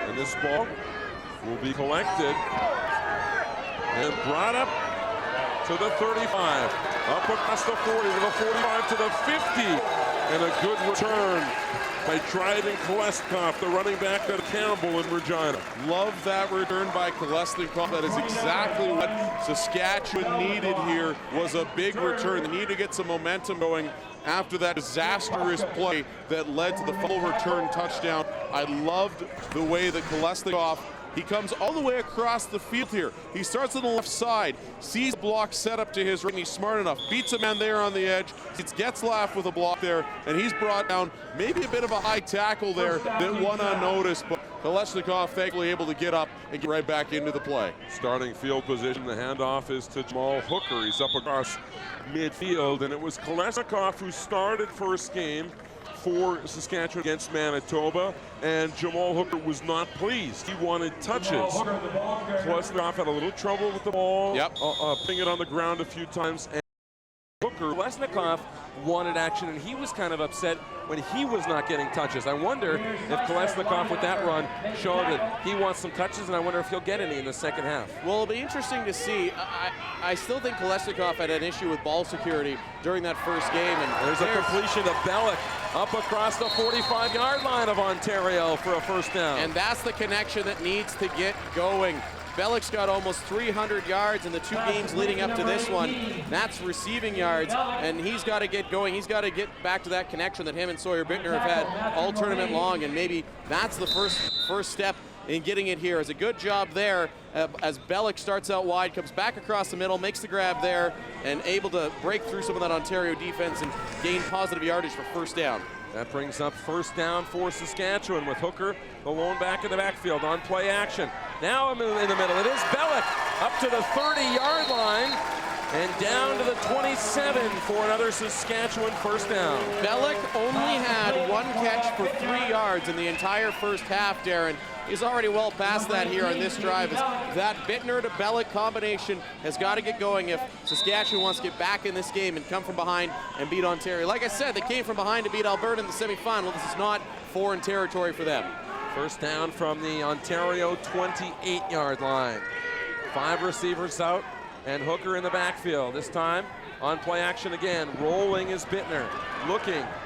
This time he's going to dump this ball wisely over the head of Getzlaf, and he throws that one away. And that is one of the first times we've seen Sawyer Bittner throw away the ball, or any quarterback in this tournament for that matter, really throw away the ball. Good awareness. He's 5 for 6 so far in this half.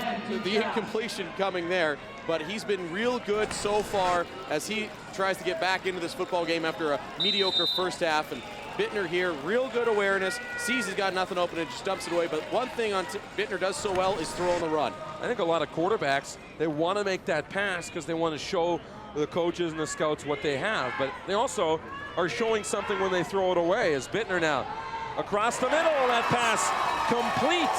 And that's going to be a first down. Tanner Zahara for Saskatchewan as Sawyer Bittner rolling the offense here on the drive as we approach the final. So we're in the final 6 minutes of the third quarter. 6 for 7 now in the second half as we said it to Bittner, or said about Bittner, he's got to be better, and he has been so far. Goes through his reads, just a bullet across the middle there, finds his intended target, and Zahara able to gain a couple extra yards with some good work here, and a nice position to be in for Saskatchewan. 1st and 10 from the 11.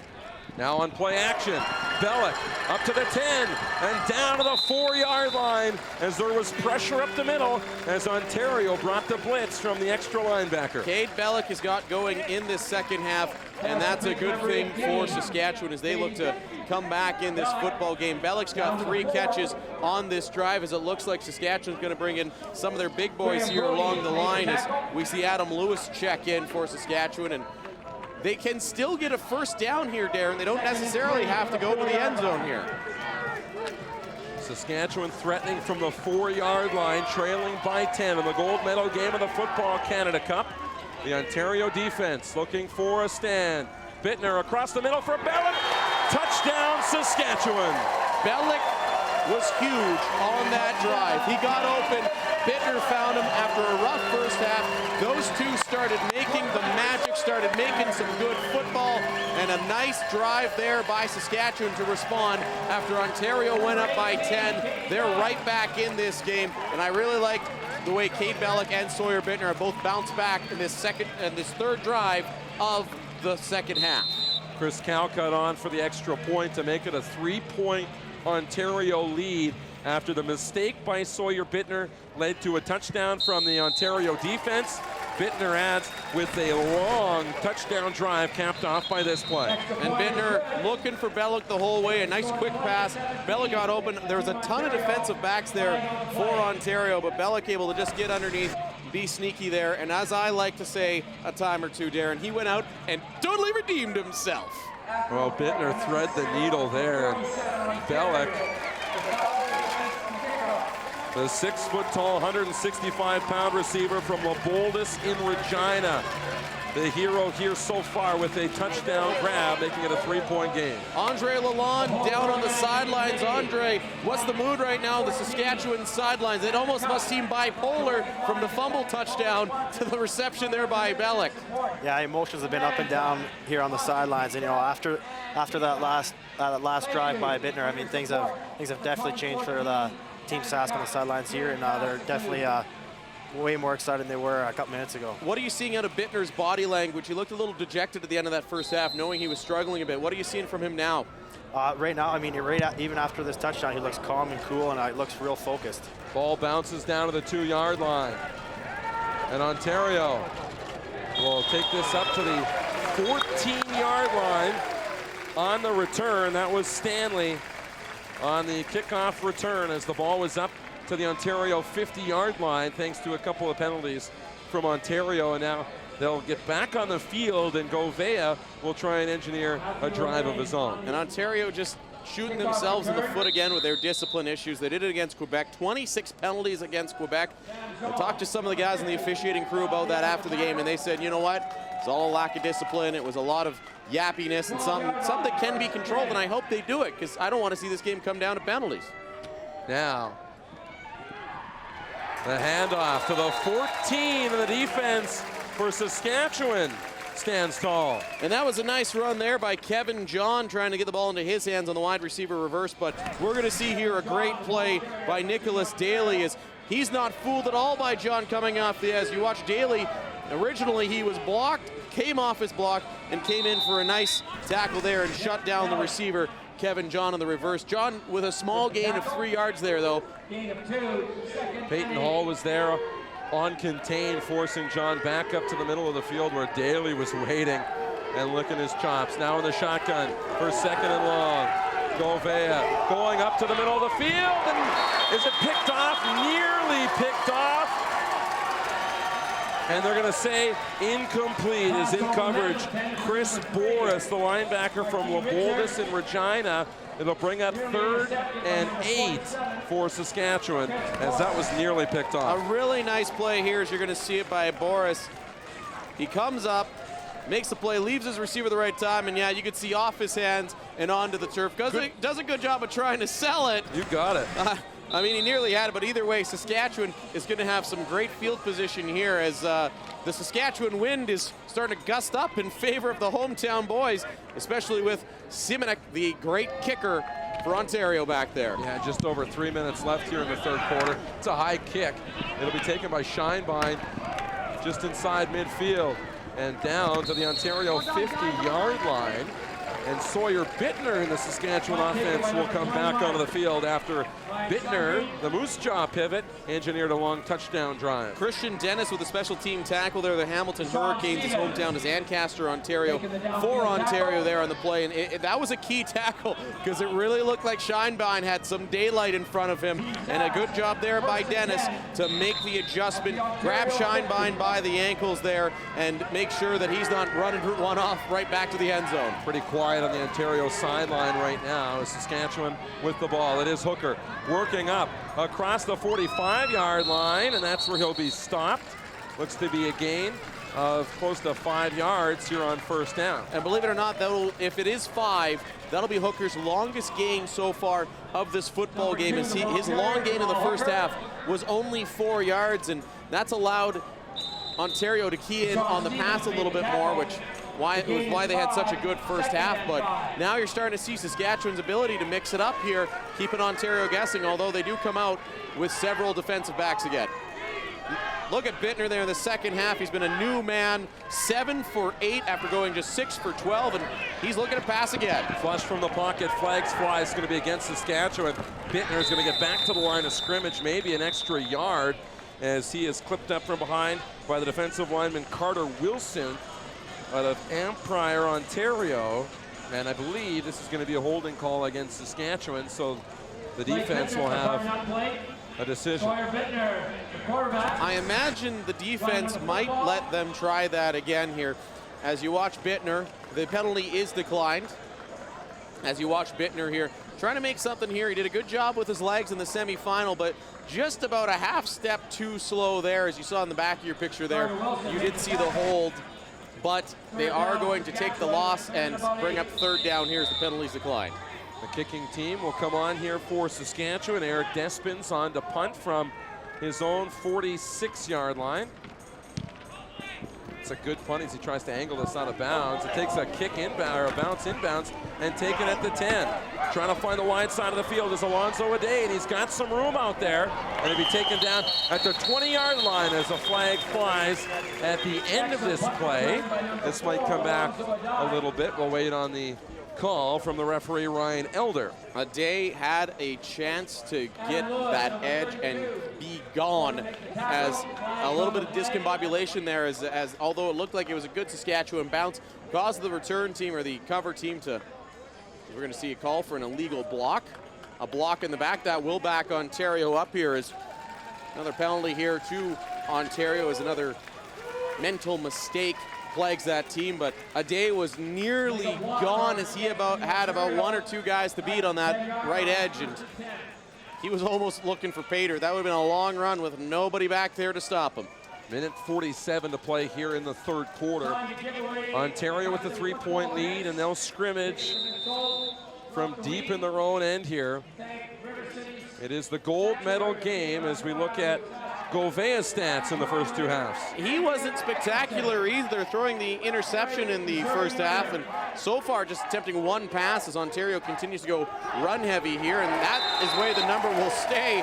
But that run being stopped so far in the second half, a good job there by Saskatchewan. That was number 47, Chris Boris. Nowhere to go out of the backfield for Ontario, and that'll bring up 2nd and 10. No gain on the play here for Javante Stanley. Oh, a great job there by Boris to sniff out Stanley running to that left side, which he did so well in the first half, but sniffed out there by Boris and brought down behind the line of scrimmage. There'll be a loss of 1 here as the third quarter nearly coming to a close. Chris Boris, the 5'11", 205-pound linebacker from Leopoldus in Regina. And now brings up 2nd and 10. Gouvea back to pass. Pressure, dumps it over the middle, and it's incomplete. Trying to find Osikusi again, and this time Chris Osikusi, the receiver from the Brampton Bulldogs, unable to come up with this one across his body, and that'll bring up 3rd down. And Osikusi has had a couple drops in this game that have killed a little bit of Ontario momentum, and that'll be one there as it looks like he had 1st down yardage and possibly more. Instead, Ontario is going to be forced to punt or concede the safety from deep in their own end zone, as this punt is probably going to come 10 yards deep in their own end as they discuss things here. It'll be interesting to see if Ontario is going to gamble and kick it away, or if they'll make the safe call and take the knee. 33 seconds as the clock rolls down here in the third quarter. And back to punt, they will concede the safety, and it's a 1-point game with 21.5 seconds up on the clock here in the third quarter.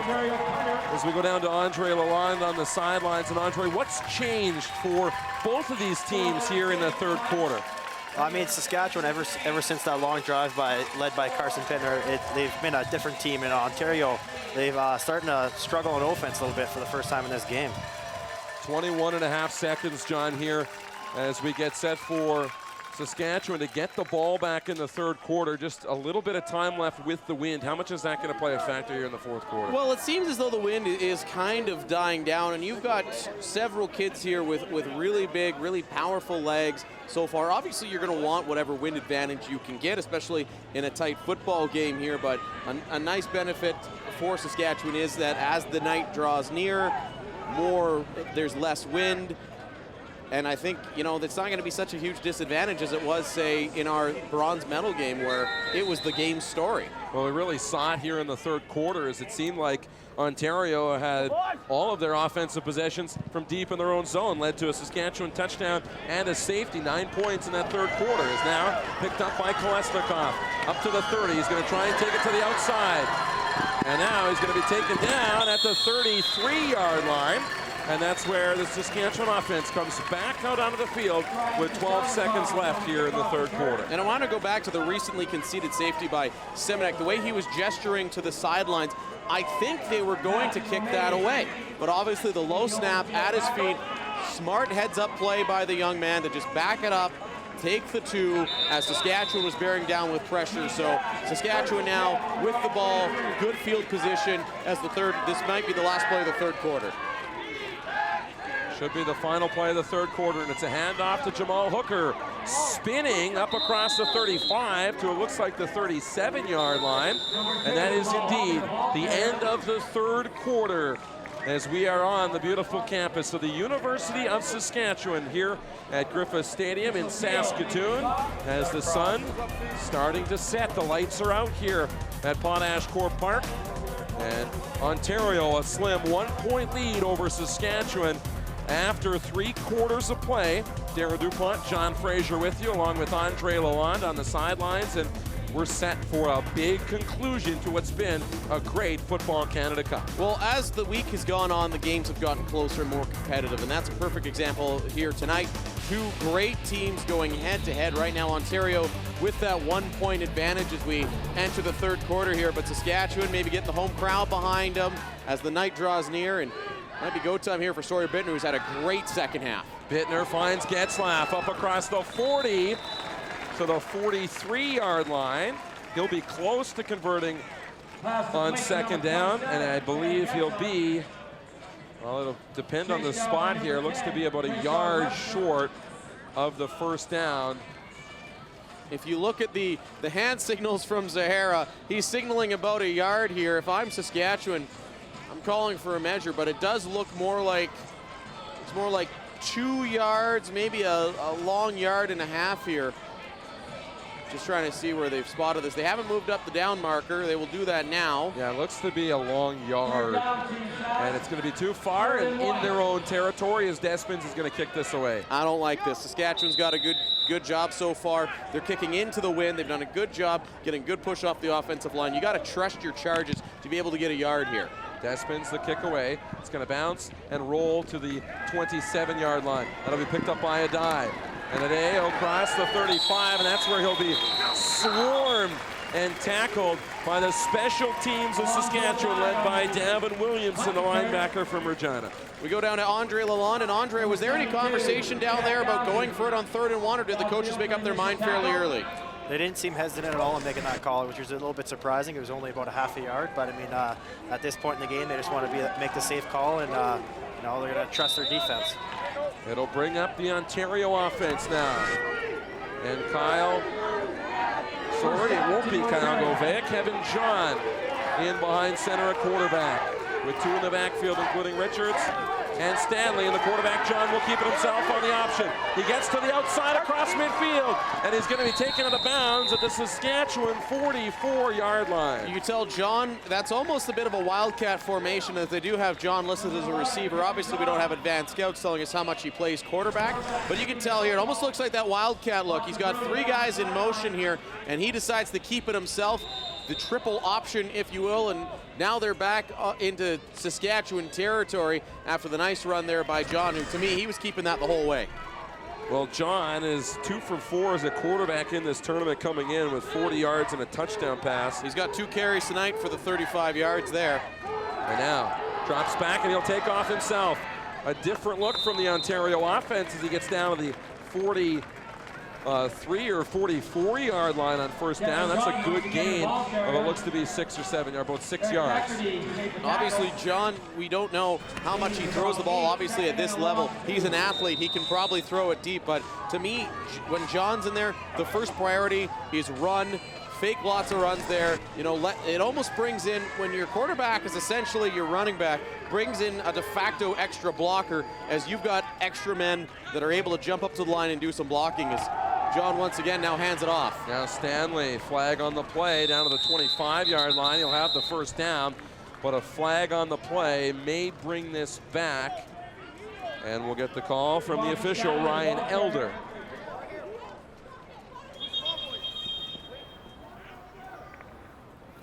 Holding Ontario number 58. Before yards are gained, repeat second down. Riley Fisher, the offensive lineman from St. Andrews College in Toronto. And that's a tough one there. Is not only will they be backed up, but I mean, they'll have to repeat the down, as it looked like Stanley had the surefire first down here, as they're going to be pushed back to a second and long situation here. John is down at the, just inside the 45-yard line, getting some attention from the training staff of Ontario as we're in the fourth quarter in a 1-point ball game. As now Ontario looks like they're going to go to their more traditional look, as John takes a knee, as Kyle Guiva from Brampton, Ontario re-enters the huddle there, as this is a passing down, and you see John walk off the field on what looked like a fairly mild cramp. It might have just been buying his team some time to get Guiva up to speed there, as he's had some time over on the sidelines. 5 receivers head out for Kyle Govea, the quarterback, back in the shotgun with Javante Stanley in the backfield. The backfield empties out. Govea looking. He'll step up in the pocket, looking across the middle, but he just underthrows the intended target, Witherspoon, and that falls right in front of the Saskatchewan defensive back, Peyton Hall. That might be the most fortunate underthrow you'll see in this tournament, as he was throwing into about 3 different green jerseys and about 1 red jersey here. As you watch it again, as Govea, he drops back, looks up the middle, and he underthrows this. He just kind of throws off his front foot a bit, but there's 1, 2, 3 Saskatchewan players all in the vicinity of the one from Ontario, and definitely a good underthrow, if you will. Now on to punt here for Ontario, and a good boot away by Semeniuk. It's going to bounce up. Scheinbein will pick it up, and it goes out of bounds, and there's a flag on the play. We're just waiting. It's going to be Saskatchewan football here. It'll be interesting to see, as Scheinbein did fumble that ball, which would have made it live, but obviously if you can't tackle Scheinbein before, you can't tackle him and block him from going for the football. You can't commit live ball interference, but maybe what happened here is the flag was right near the point of attack as the Ontario player jumped in before Scheinbein was able to make a play on it. And yeah, judging by the reaction here, Saskatchewan will have the football. It'll be no yards. Penalty, first down. So, got another look at it here. So you can see Scheinbein, he's going to let it bounce forward as far as he can. He tries to pick it up there. It goes off his foot, and Ontario jumps in there, though, before Scheinbein can make a play. I think it was out of bounds, too. It was also out of bounds. Graham Brody, though, good job there, because if that ball, if the referee determined that Scheinbein had touched it, that ball was live, and that could have been Ontario possession. Flag on this possession as Jamal Hooker takes the exchange, gets across the 30-yard line to about the 32-yard line, depending on the flag in the backfield, which looks to be in the offside vicinity. It was right on the line. It's going to be offside on Saskatchewan here, as they're going to be backed up 5 yards. So they'll replay first down. 5-yard penalty, replay first down. It was Christopher Calcutt, the receiver, just jumping off a little early here. Well, we'll take a look here, as they probably could have flagged about 3 different guys for offsides. As you can see, even on the far side, the receiver on the far side, I believe that's Bellick. As you can see also, the man who was actually called for the offside, Calcutt, also off. There's a couple of them, and it was kind of pick a number here for our officials. Lined up offside. Now Bittner was trying to get Ontario to jump. And a great job by the defensive end, Carter Wilson, to get up tall. The 6'3" defensive end from Ann Pryor, Ontario, getting up tall to knock this pass down. From the Ottawa Meyer Riders, comes off that right side, and rather than trying to attack Bittner, makes a good decision when Bittner looks over to his right to jump up and just swat that ball down and bring up a 2nd and long deep in Saskatchewan territory. So 2nd down and 15 now for Saskatchewan in a 1-point gold medal match, the Football Canada Cup. Pass across the middle, connected with Jamal Hooker. He's going to be right down to the 35-yard line, and he'll be just shy of the first down. Looks like they'll mark him a half a yard shy of the 35. Nice play here by Bittner, just again going through his reads, finding Hooker as he came a long way out of the backfield, and from that angle there, you can tell that they are going to be a half yard short, and once again electing to play it safe. But now that we see the spot, looks like it's going to be a touch, but it's going to be about 2.5 yards here. That is Hooker's 4th catch of the football game, and he's kind of cursing to himself as he goes and gets some agua on the sideline, as he thought maybe he could have busted one open there, but Saskatchewan will have to punt into the wind again, and Ontario should have good field position. Again, we're seeing the offenses stuck in their own side when they're into the wind here in this football game.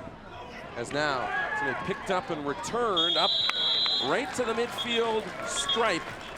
And I believe that looked like Marco Aref on the return, the receiver of the Hamilton Hurricanes and from Ancaster, Ontario. Marco Aref with a good job, just taking what was given to him, not trying to do too much. He followed his blockers up until the middle of the field and had a bit of a, that's a real nice return there for Aref, as that was a good kick there by Saskatchewan, as we're going to get a second look here. As you can see, Aref waits for it. He's already accelerating as that ball bounces, so he's already got some momentum here. And especially in Canadian football, when you got to give the guy 5 yards and typically your feet aren't moving, that could be a tough thing. As Kevin John's back in, Darren. John with that option play. This time he's going to hand it off in a big hole right up to the 45-yard line before the big hit. Marco Aref again. This time he's a little slow to get up.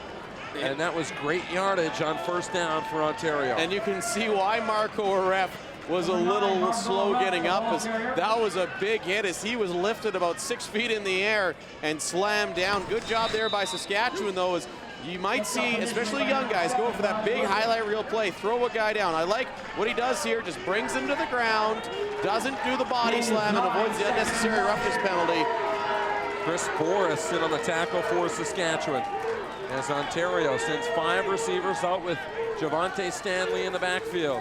Richards in to help protect. John back to pass, and he'll slip out Marquis Richards up across the 35 and down to the 32. Marquis Richards down to the 32-yard line, really proving that Ontario has not one running back you have to watch out for, but 2, and both of them can catch the ball out of the backfield. Richards a little bit bigger. He's 5'10", he's 235, so he's definitely solid. Out of the Brampton Bulldogs at Brampton, Ontario. You can see here, he acts like he's gonna block along the line. John with the short pass over to Richards, and Richards just rumbles up. You can tell that 250-pound frame, or 235-pound frame, hard to bring down. Now John, the handoff to the left side. Stanley's got some room, and he's gonna be close to another Ontario first down, as he's taken out close to the Saskatchewan 20-yard line.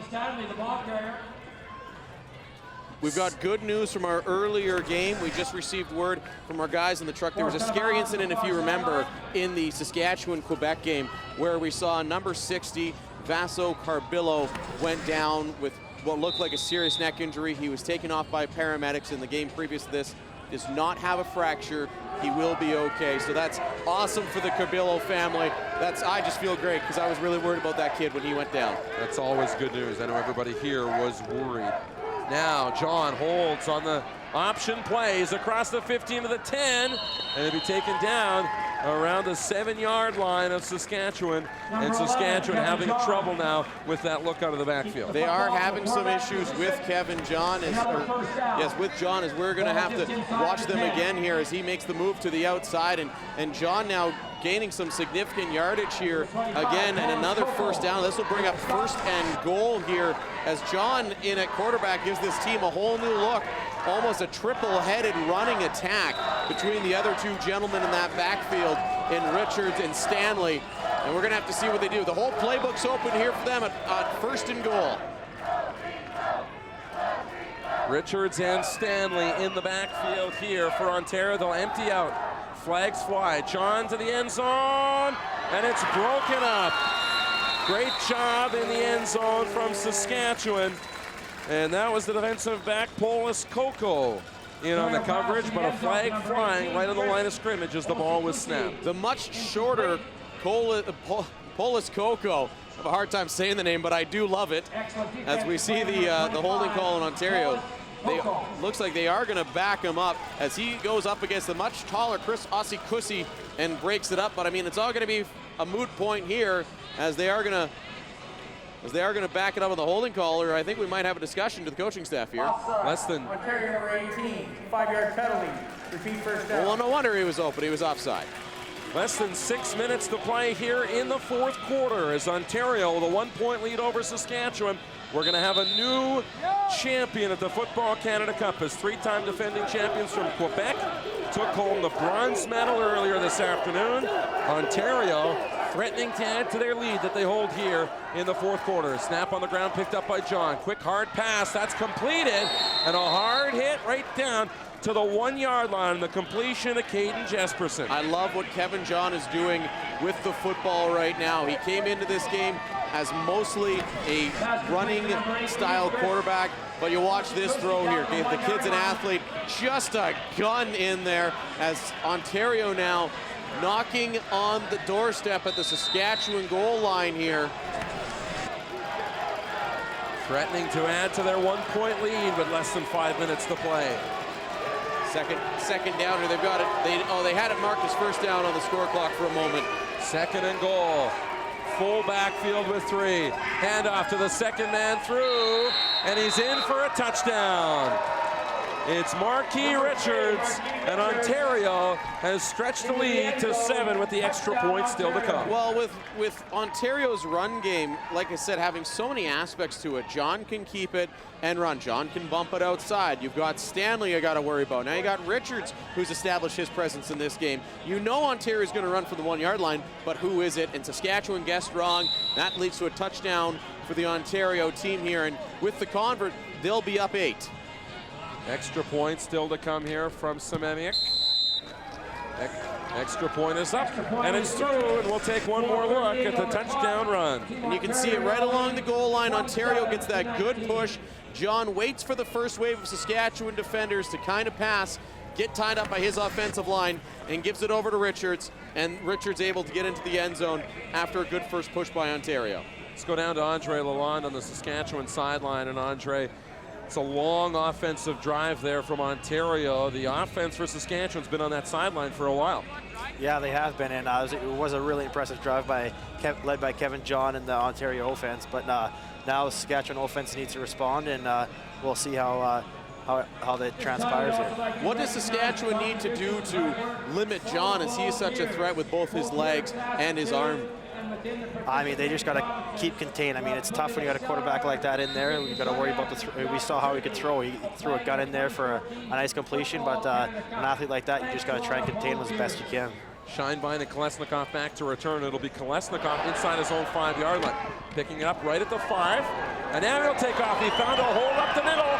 Past the 25 to the 27-yard line. We got flags down as we got a big collision, and there's an Ontario player as Sawyer Bittner gets set to lead the Saskatchewan offense out on the field looking for a response. Well, that Ontario player lost his bucket. You can see down in the feet. I turned to look at the great run there by Kolesnikov and didn't really see what happened, but got a kid running without his helmet on. You know, never a good situation here as the training staff is out quickly to attend to the young man, and that might be what the flags have something to do with here as our officials discuss as we take a look here at the Ontario player on the far side of the field who's down as the training staff all comes out. We hope he's all right. We always wish for the best in these situations. As getting a little bit of extra attention on the sidelines, and Ryan Elder will give us the call.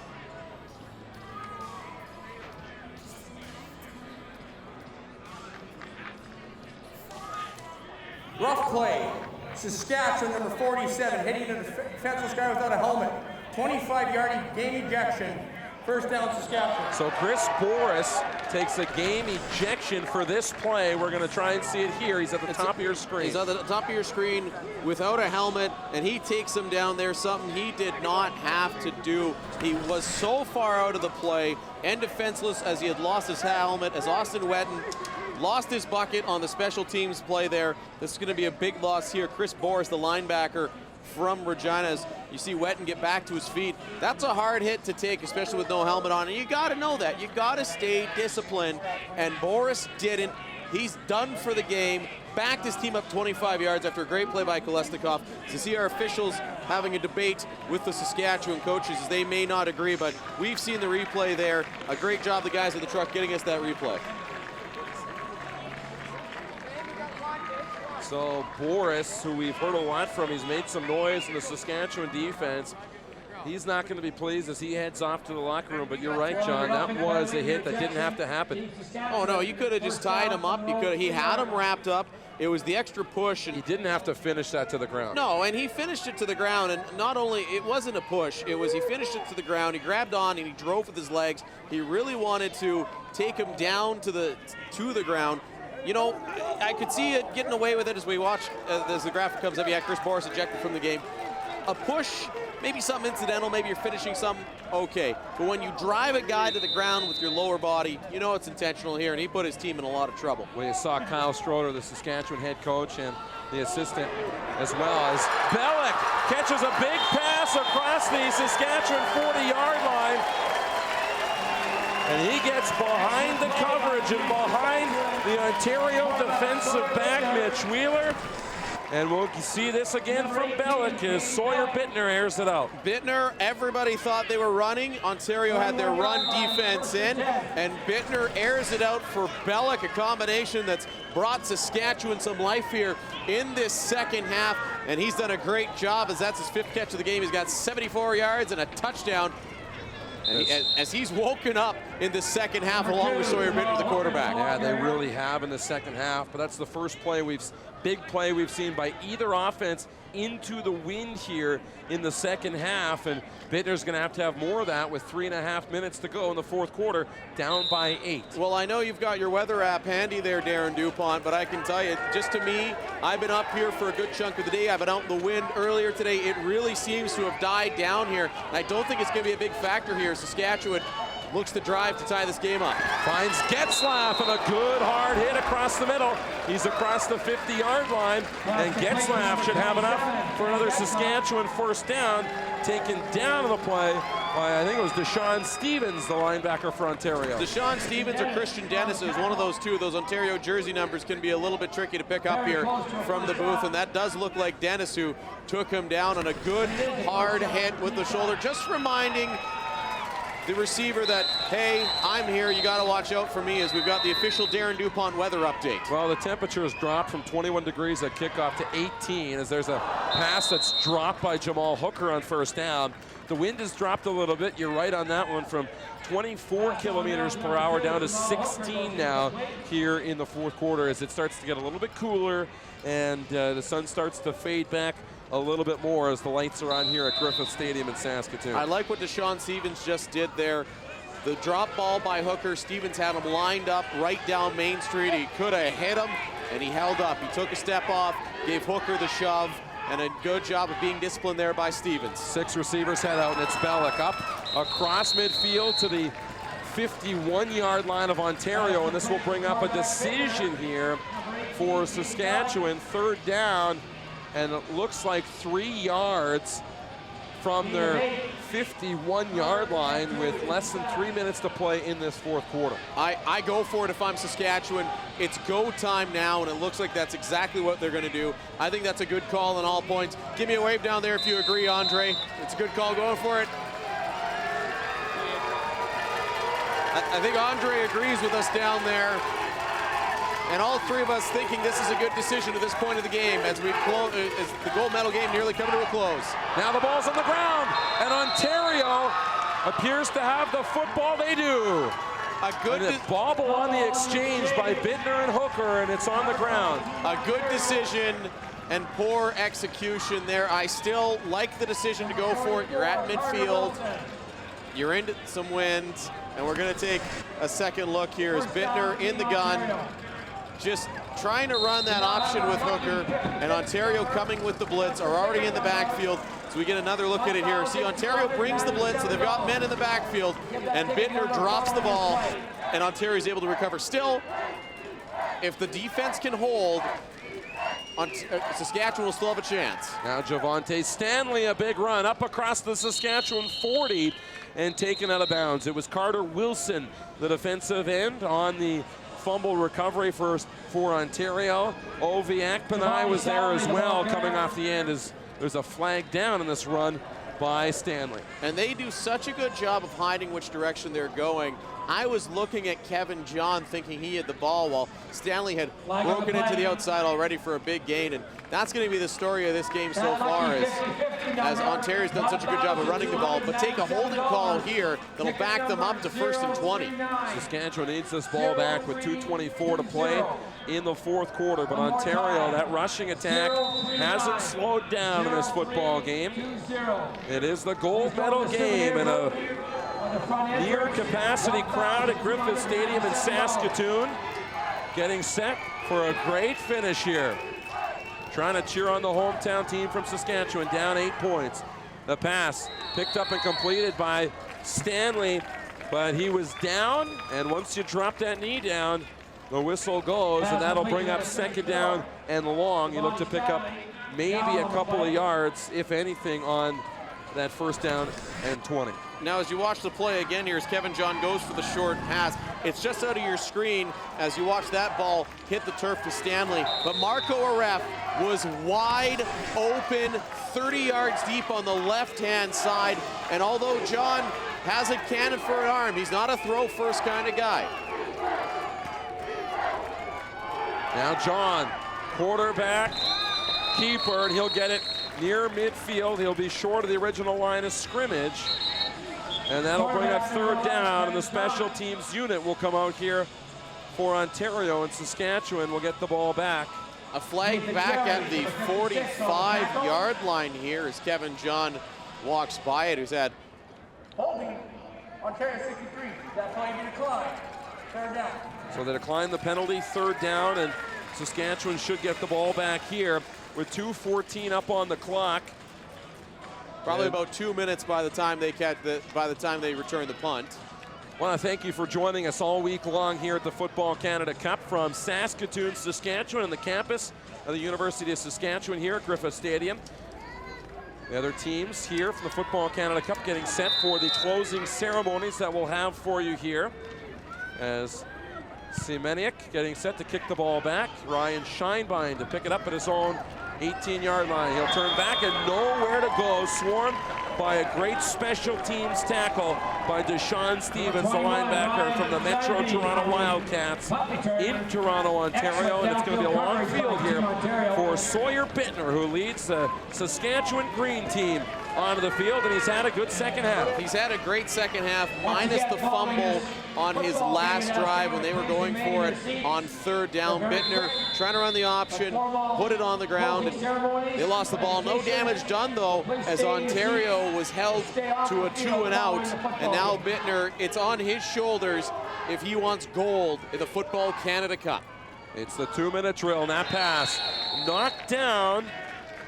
And that will bring up second down and 10 to go. And he had the one fumble or the botched lateral trying to make something out of nothing, which led to a touchdown on that play.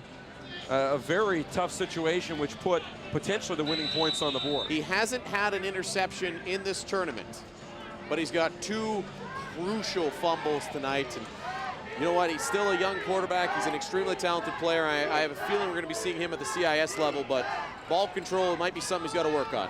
Pass completed out in the right flat area and close to the first down. They should have it on the completion. Jamal Hooker, the running back, out in the flat area. You get him out in space now outside the interior of that Ontario defensive line. Absolutely great job here. First, Hooker gets open as he was about the third option for Bittner, and then makes one man miss, another, and then just steamrolls over a third one to get that crucial first down yardage here as Saskatchewan's got to get going, trailing by 8. Saskatchewan working into a light breeze here in the fourth quarter. It is Cade Bellick, and he's going to be wrapped up at the 33-yard line, and that's good first down production. Looks like he might gain 4 yards. Never like to see a receiver run backwards, and that again, Cade Bellick, he's got the ability to bust one. He's got some fantastic abilities as a football player. He's very explosive, but there cost his team a couple of yards there as he moves backwards on that play, when sometimes just heading straight forward is always the best option. In for quite a finish here at the Football Canada Cup.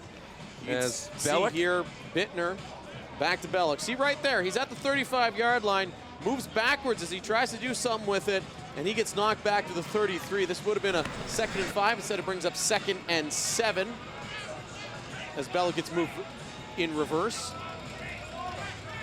So a big second down here. Saskatchewan likely close to 3-down territory if they're not in it already, with 1:32 to go in the fourth quarter. As everybody looks on to see who will be the Football Canada Cup champions in 2014. Bittner to the right side, finds Hooker across the 35 to the 40, juking up to the 45 and up to the 50-yard line for a Saskatchewan first down. And that is Hooker showing what he can do, as Jamal Hooker making guys miss in open space, and a crucial gain here for Saskatchewan as Hooker once again does it on his own in open field. As you'll watch Bittner looking for Hooker. He's got two favorite targets this half, Bellick and Hooker there. Couple nice juke moves, makes a couple guys miss. Now first down, it's Getzlaff, and he completes the pass. Getzlaf with the reception, and he's up to the 53-yard line. Pass complete to number 27. A nice play by Getzlaf. He knew he was going to get hit. He knew it was going to hurt, but he stands in there and makes the catch. Elevates there, knows he's got a defender behind him, takes the hit, makes the play. 2nd down 7. Bittner to the outside for Getzlaf, and that play broken up, and it's going to be 3rd down here for Saskatchewan. Ovi Akpanai in on the play, but the hit broken up by the defensive back Nolan Putt, the 6'1", 150-pound defensive back from Caledon, Ontario. You could tell that Getzlaf, after getting hit on the last play, kind of tucked his shoulders in as Putt came in with the big hit. Putt, good hit on Getzlaf there, who may have still been a little bit shell-shocked from the previous play there, but a good job by Getzlaf getting open. Unfortunately, just Putt doing an even better job knocking him off the football. Here's the ball game. 6 receivers out for Bittner. Bittner, and it's knocked down at the line. That was a great job there. Michael Thale of the Hamilton Hurricanes elevating, and there's a chance. There's a chance, Darren Dupont, as Saskatchewan still has a timeout.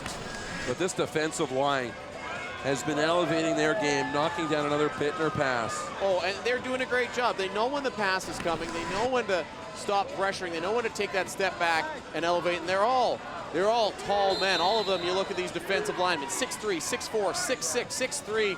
Some really, really big boys there that can elevate and block some of these Bittner passes. We saw a nice exchange between Deshaun Stevens, the linebacker, and Mitchell Thiel, who knocked that pass down, creating the turnover on downs as Kevin John is snuffed and taken down with a shoestring tackle just across the Ontario 50-yard line as he's taken down by Eric Fackerdine. No surprise here. Saskatchewan going to use their timeout to stop the clock. 48.4 seconds on the clock here in the 4th quarter in an 8-point game. And again, it's been a great week at the Football Canada Cup, capped off by a very exciting gold medal match. Darren Dupont and John Fraser with you here tonight. We've been with you all week, and we want to thank you for joining us here at footballcanadacup.com and also tonight on YouTube. And a big shout out to our sideline reporter tonight, Andre Lalonde down there has been reporting from us from the sidelines. Also did some bilingual color commentary for me in the other game. I was saying to Andre, I can barely speak one language, and he can do too. That's pretty impressive. So a big shout out to our boy Andre Lalonde down on the sidelines. We've got Quebec, Alberta, Manitoba, all waiting here for the closing ceremonies. And the other teams of the Football Canada Cup, New Brunswick and Nova Scotia, will get set for the closing ceremonies and the medal presentations once this game is complete. 2nd down and 6. Javante Stanley up across the 45, and he's out of bounds for an Ontario 1st down with 43.4 seconds on the clock. And moving the chains, and that should nearly do it for this football game, as they'll be able to run the clock down to almost 0. It'll be kneel downs here for Ontario, as they'll be able to run the clock down to about 3.4 seconds. Then you might just see John run around in the backfield and kill those last few seconds, but they are going to go for it here. Yeah, we'll see one handoff for sure, and we'll get to see Javante Stanley, and he gets up to the 35-yard line, up to 37 seconds, which will allow them to kill a little bit more time. And now we'll be able to see the 2 kneel downs to end this football game, as Ontario will be the 2014 Football Canada Cup champions, ending a 3-year reign from the team from Quebec, who will pick up the bronze, and the Saskatchewan Green team will pick up the silver medal in what's been an excellent week of football. Down to Andre on the sidelines. Andre, what's the mood been like there for most of the 4th quarter here? I mean, it just seems like it was kind of flat after Ontario scored again.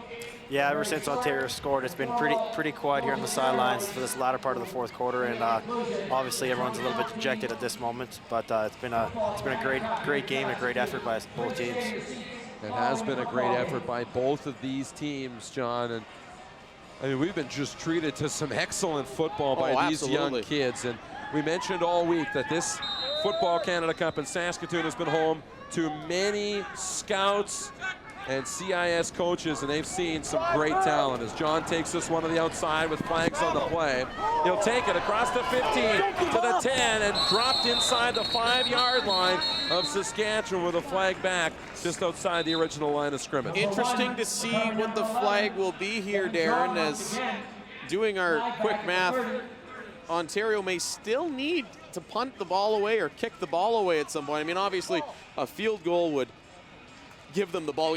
Even a punt single would give them the ball game, but they're going to take a hold here, or an offside. 5-yard penalty, replay second down. So an offside for Ontario as Peyton Hall, the defensive back out of Regina, took a knee here towards the end of that play, but he's going to be able to head off on his own. And it's going to be decision time here for Ontario. They'll be able to run the play clock down to about 9 seconds before getting it away. If they run a quick play, we're maybe looking 6 seconds. There might, it would take a miracle. There's a full moon out tonight over Griffith Stadium, and that might be a full moon kind of moment. But we could still feasibly see this happen. Feasibly. Well, we've got second down, and then the clock will run as the ball is snapped here from 28.1 seconds. It's handed off to Javante Stanley. He'll erase all doubts of a comeback here as he gets the first down. And they'll be able to run the clock out with one knee here. And Ontario will indeed win the Football Canada Cup. And they've been great. And the one thing I said after the semifinal, Darren, we said in the pregame that they needed to fix was their discipline. They did that tonight. They shut their mouths and played football and played really good football. As Stanley there, when you got a game breaker like him, he essentially seals the victory as we see the coaches on the far sideline get caught in the Gatorade bath by their players. As we see the last couple seconds run off the clock here. There's some wet coaches over that Ontario sideline. And just a great job by Glenn Mills and his staff from the Team Ontario.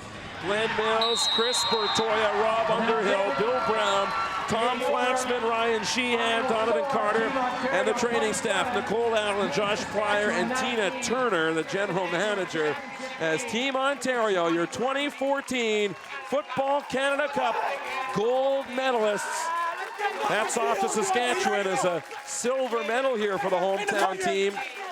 But it was Ontario, led by their rushing attack, and 15-year-old superstar Javante Stanley. 15 years old as we watch these guys celebrate right now, showing their pride. Kids having a lot of fun with our cameras on the field. My home province, full disclosure, having some fun down there on the field. Nice job there by those kids. And like you said, the rushing attack. Stanley is 15 years old. I can't get over that. How good is he going to be? He's been absolutely unreal, as Saskatchewan is now, as both teams are going to line up for the Player of the Game awards. And I want to go down to Andre Lalonde. Andre is a running back here with the University of Saskatchewan Huskies. Andre, have you seen a back that good at 15 years old as Stanley was? He's an incredible talent. I mean, all night long, especially getting to see him from this close. I mean, his speed, his quickness is incredible, and I can't wait to see what he does in his future. Andre, the only thing wrong with your answer is I was hoping for the only guy that good at 15 was you. I was waiting for some of that, but an incredible performance by that running back. And I mean, everybody on that field for Ontario was good tonight, right? Yeah, they were. I mean, there was a lot of big plays. You know, there's quite a few momentum-changing plays throughout the game, and Ontario was able to prevail throughout. And they're a powerful offense between the quarterback John and Stanley and a couple other players. They're able to pull this one off. Well, when we talked to Deshaun Stevens at halftime, he mentioned that they really came together at halftime in the locker room, and it seemed like they weren't going to be denied the Football Canada Cup, and it showed on the field. Yeah, it definitely did. I mean, going into halftime, Saskatchewan had a bit of momentum after that interception return. But I mean, Ontario came out poised and controlled in the second half, and they kept to their mission and prevailed. Beautiful gold medals we just saw here on display here at Griffith Stadium in Saskatoon, getting set for the presentation of the gold and silver medals here to Ontario and Saskatchewan. And we'll also have the presentations of the bronze medals to Team Quebec after they defeated Alberta in the bronze medal game this afternoon.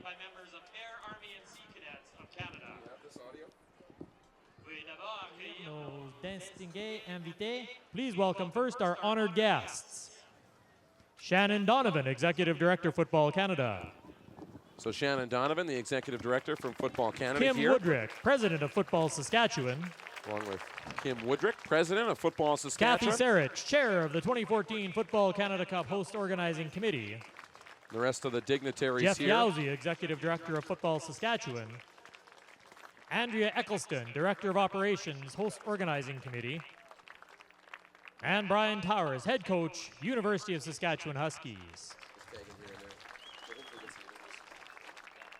And now, please welcome Saskatoon City Police Constable Tim Berg and Constable Rachel Brower with the championship trophy.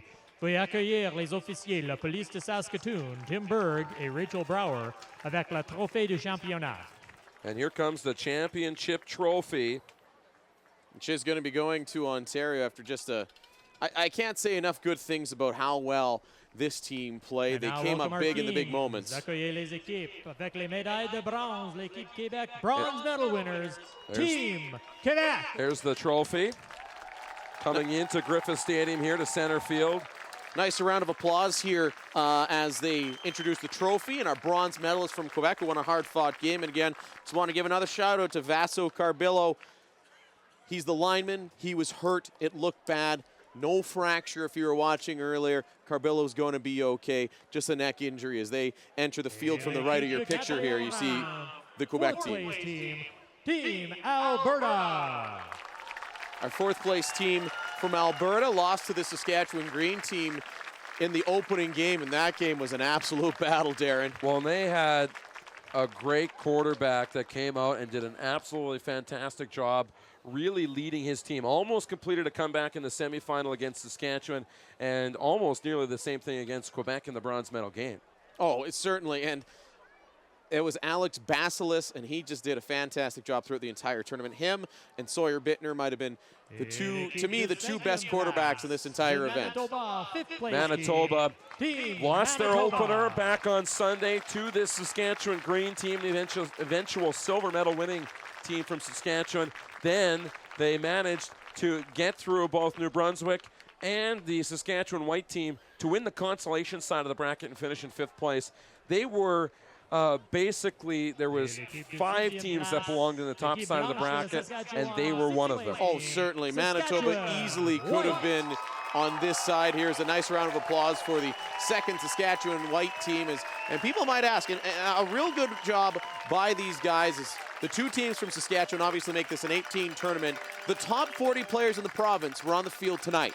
The next 40 that finished 6th in an 8-team tournament, beating 2 provinces, are these guys right here, Team Saskatchewan White.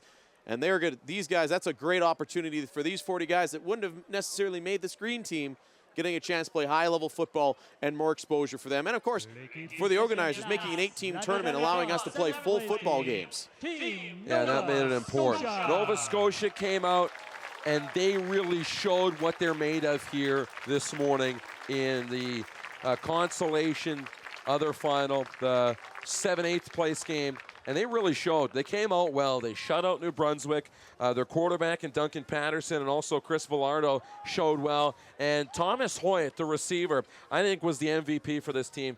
He had some trouble with drops early on in this week, even early on in the game this morning. But they started to use it, and credit the coaching staff, they started to use him on a bit of a running play on an end around. He had 2 real successful runs on 3rd down to keep drives alive, and then he caught 3 or 4 big passes, got his hands underneath him, got into the end zone a couple of times, and really excelled. And New Brunswick, our 8th place finisher, and you and I discussed it.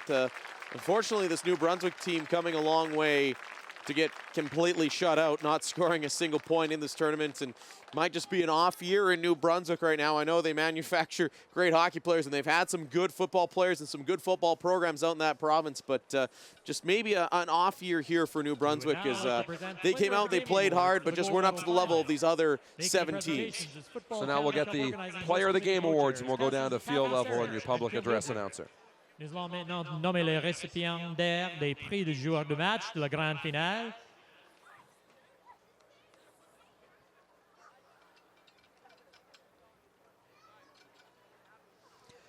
Le joueur offensif par excellence de l'équipe verte de la Saskatchewan, tonight's offensive MVP for Team Saskatchewan Green, numéro 18, number 18, Cade Bellick. And I think he might be the MVP of the tournament for Saskatchewan. Sawyer Bittner there as well, but these two were very, very much in sync throughout the week. Correct me if I'm wrong, but I don't think Bellick dropped the ball. 91 yards and a touchdown on 8 catches tonight. Great job by him. Defensive yes, MVP of the tournament Team to me. Saskatchewan Green, numéro 14, number 14, Benjamin Whiting. Benjamin Whiting, the defensive MVP for Saskatchewan, and that defensive MVP out of Marion Graham in Saskatoon. He did a great job. He's a defensive back and did a good job of a lot of pass breakups. I don't think he got flagged for a penalty Offensive there. MVP, Shut down Team some of those big Ontario numéro weapons. 34, number 34, Javante Stanley. Not much more to say about Javante Stanley. This kid's going to be a player. No-brainer of no-brainers. 146 and a touchdown in the championship game. And again, people we stretch, this blows me away. He's 15. Defensive He's MVP, so good. Team Ontario, numéro 13, number 13, Ben Cross. So Ben Cross, the defensive back from the Cambridge Lions. He's the one with the fumble recovery for the touchdown, running it all the way back and kind of putting the nail in Saskatchewan's coffin. Congratulating all our MVPs on a great game. So now we'll get the medal Now, presentations. from this tournament, a 40-man all-star team will be announced by Football Canada at a later date. This team will represent Canada at the 2015 International Bowl in February in Texas. Suite à ce tournoi, une équipe d'étoiles de 40 joueurs sera annoncée prochainement par Football Canada. Cette équipe va représenter le Canada au match 2015 du Bowl international au mois de février au Texas. That team is going to have And some now for the studs on 2014 Football Canada Cup tournament. Will they have a offensive, 15-year-old running defensive, back? and special teams MVP. it, potentially. Here we get the tournament Maintenant, MVPs. les joueurs par excellence à l'attaque, en défensif et des unités spéciales de la Coupe Football Canada 2014. Shannon Donovan, Football Canada Executive Director, will make the presentations. Le joueur par excellence à l'attaque du tournoi, the 2014 Offensive Player of the Tournament, de l'équipe verte de la Saskatchewan from Saskatchewan Team Green, numéro 4, number 4, Sawyer Bittner. So Sawyer Bittner, the offensive MVP here in the tournament, and he had a great tournament for Saskatchewan, leading them to a silver medal out of Moose Jaw and MJ Peacock. Sawyer Bittner, the pivot, with the MVP. Another no-brainer there. Bittner was great. Put the ball on the ground a couple times tonight, but just easily the best quarterback at this event. Number 47, Deshaun Stevens. Deshaun Stevens, a real stud for Ontario, and he is the defensive MVP of the tournament. Again, not a surprise there. The linebacker he was in the backfield. He was out in pass coverage. He didn't really have a weakness. He was a two-dimensional player and did a great job. Not to mention on special teams, too. He was great. De la Nouvelle-Écosse from Nova Scotia, numéro 6, number 6, Gregory Hutchins. Gregory Hutchins, the special teams player of the tournament.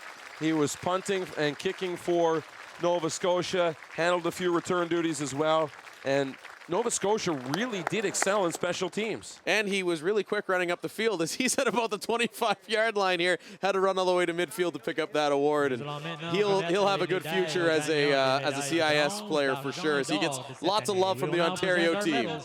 Lots of respect there. And gold medal team. So now we'll get the medal presentations as Ovi Akpanai, the very flamboyant defensive end, bronze medalist, Quebec, shared an exchange with Hutchins. Andrea Eccleston, Director of Operations for the host organizing committee, and Brian Towers, head coach of the University of Saskatchewan Huskies. Pour remettre la médaille de bronze à l'équipe du Québec, Madame Andrea Eccleston et Monsieur Brian Towers. So we'll get the medal presentations here to Quebec. And then for the bronze medal, and then we'll get the silver and gold medal presentations. Team Saskatchewan Green, Shannon Donovan, Football Canada Executive Director, and Football Saskatchewan Executive Director Jeff Yowzy. Pour remettre les médailles d'argent à l'équipe de Saskatchewan verte, Madame Shannon Donovan et Monsieur Jeff Yowzy. Looks like they're going to do these simultaneously. It's a lot of medals to give away to a lot of young men here. To the 2014 Football Canada and to our Cup champion, Team Ontario, Kathy Sarich, Football Canada Cup Host Organizing Committee Chair, and Kim Woodrick, Co-Chair and Football Saskatchewan President. So Saskatchewan receiving their silver medals right now. Coupe Football Canada 2014 à l'équipe de l'Ontario, Madame Kathy Sarich et Kim Woodrick. And there's Team Ontario. Ovi Akpanai with the band on. Ovi Akpanai. And that defense so strong here throughout the Football Canada Cup. And Team Ontario with a 27-19 win over Saskatchewan in the gold medal game of the Football Canada Cup. Ontario, the 2014 Football Canada Cup champions. Saskatchewan taking home silver medals, and Quebec, the three-time defending champions, will take bronze. On behalf of our production team with Dome Productions, Andre Lalonde on the sidelines and color commentator John Fraser, I'm Darren Dupont saying so long and thanks for joining us all week from a sunny and clear skies in Saskatoon. It's the Football Canada Cup, and a great conclusion as Ontario is the 2014 champions here from Saskatoon.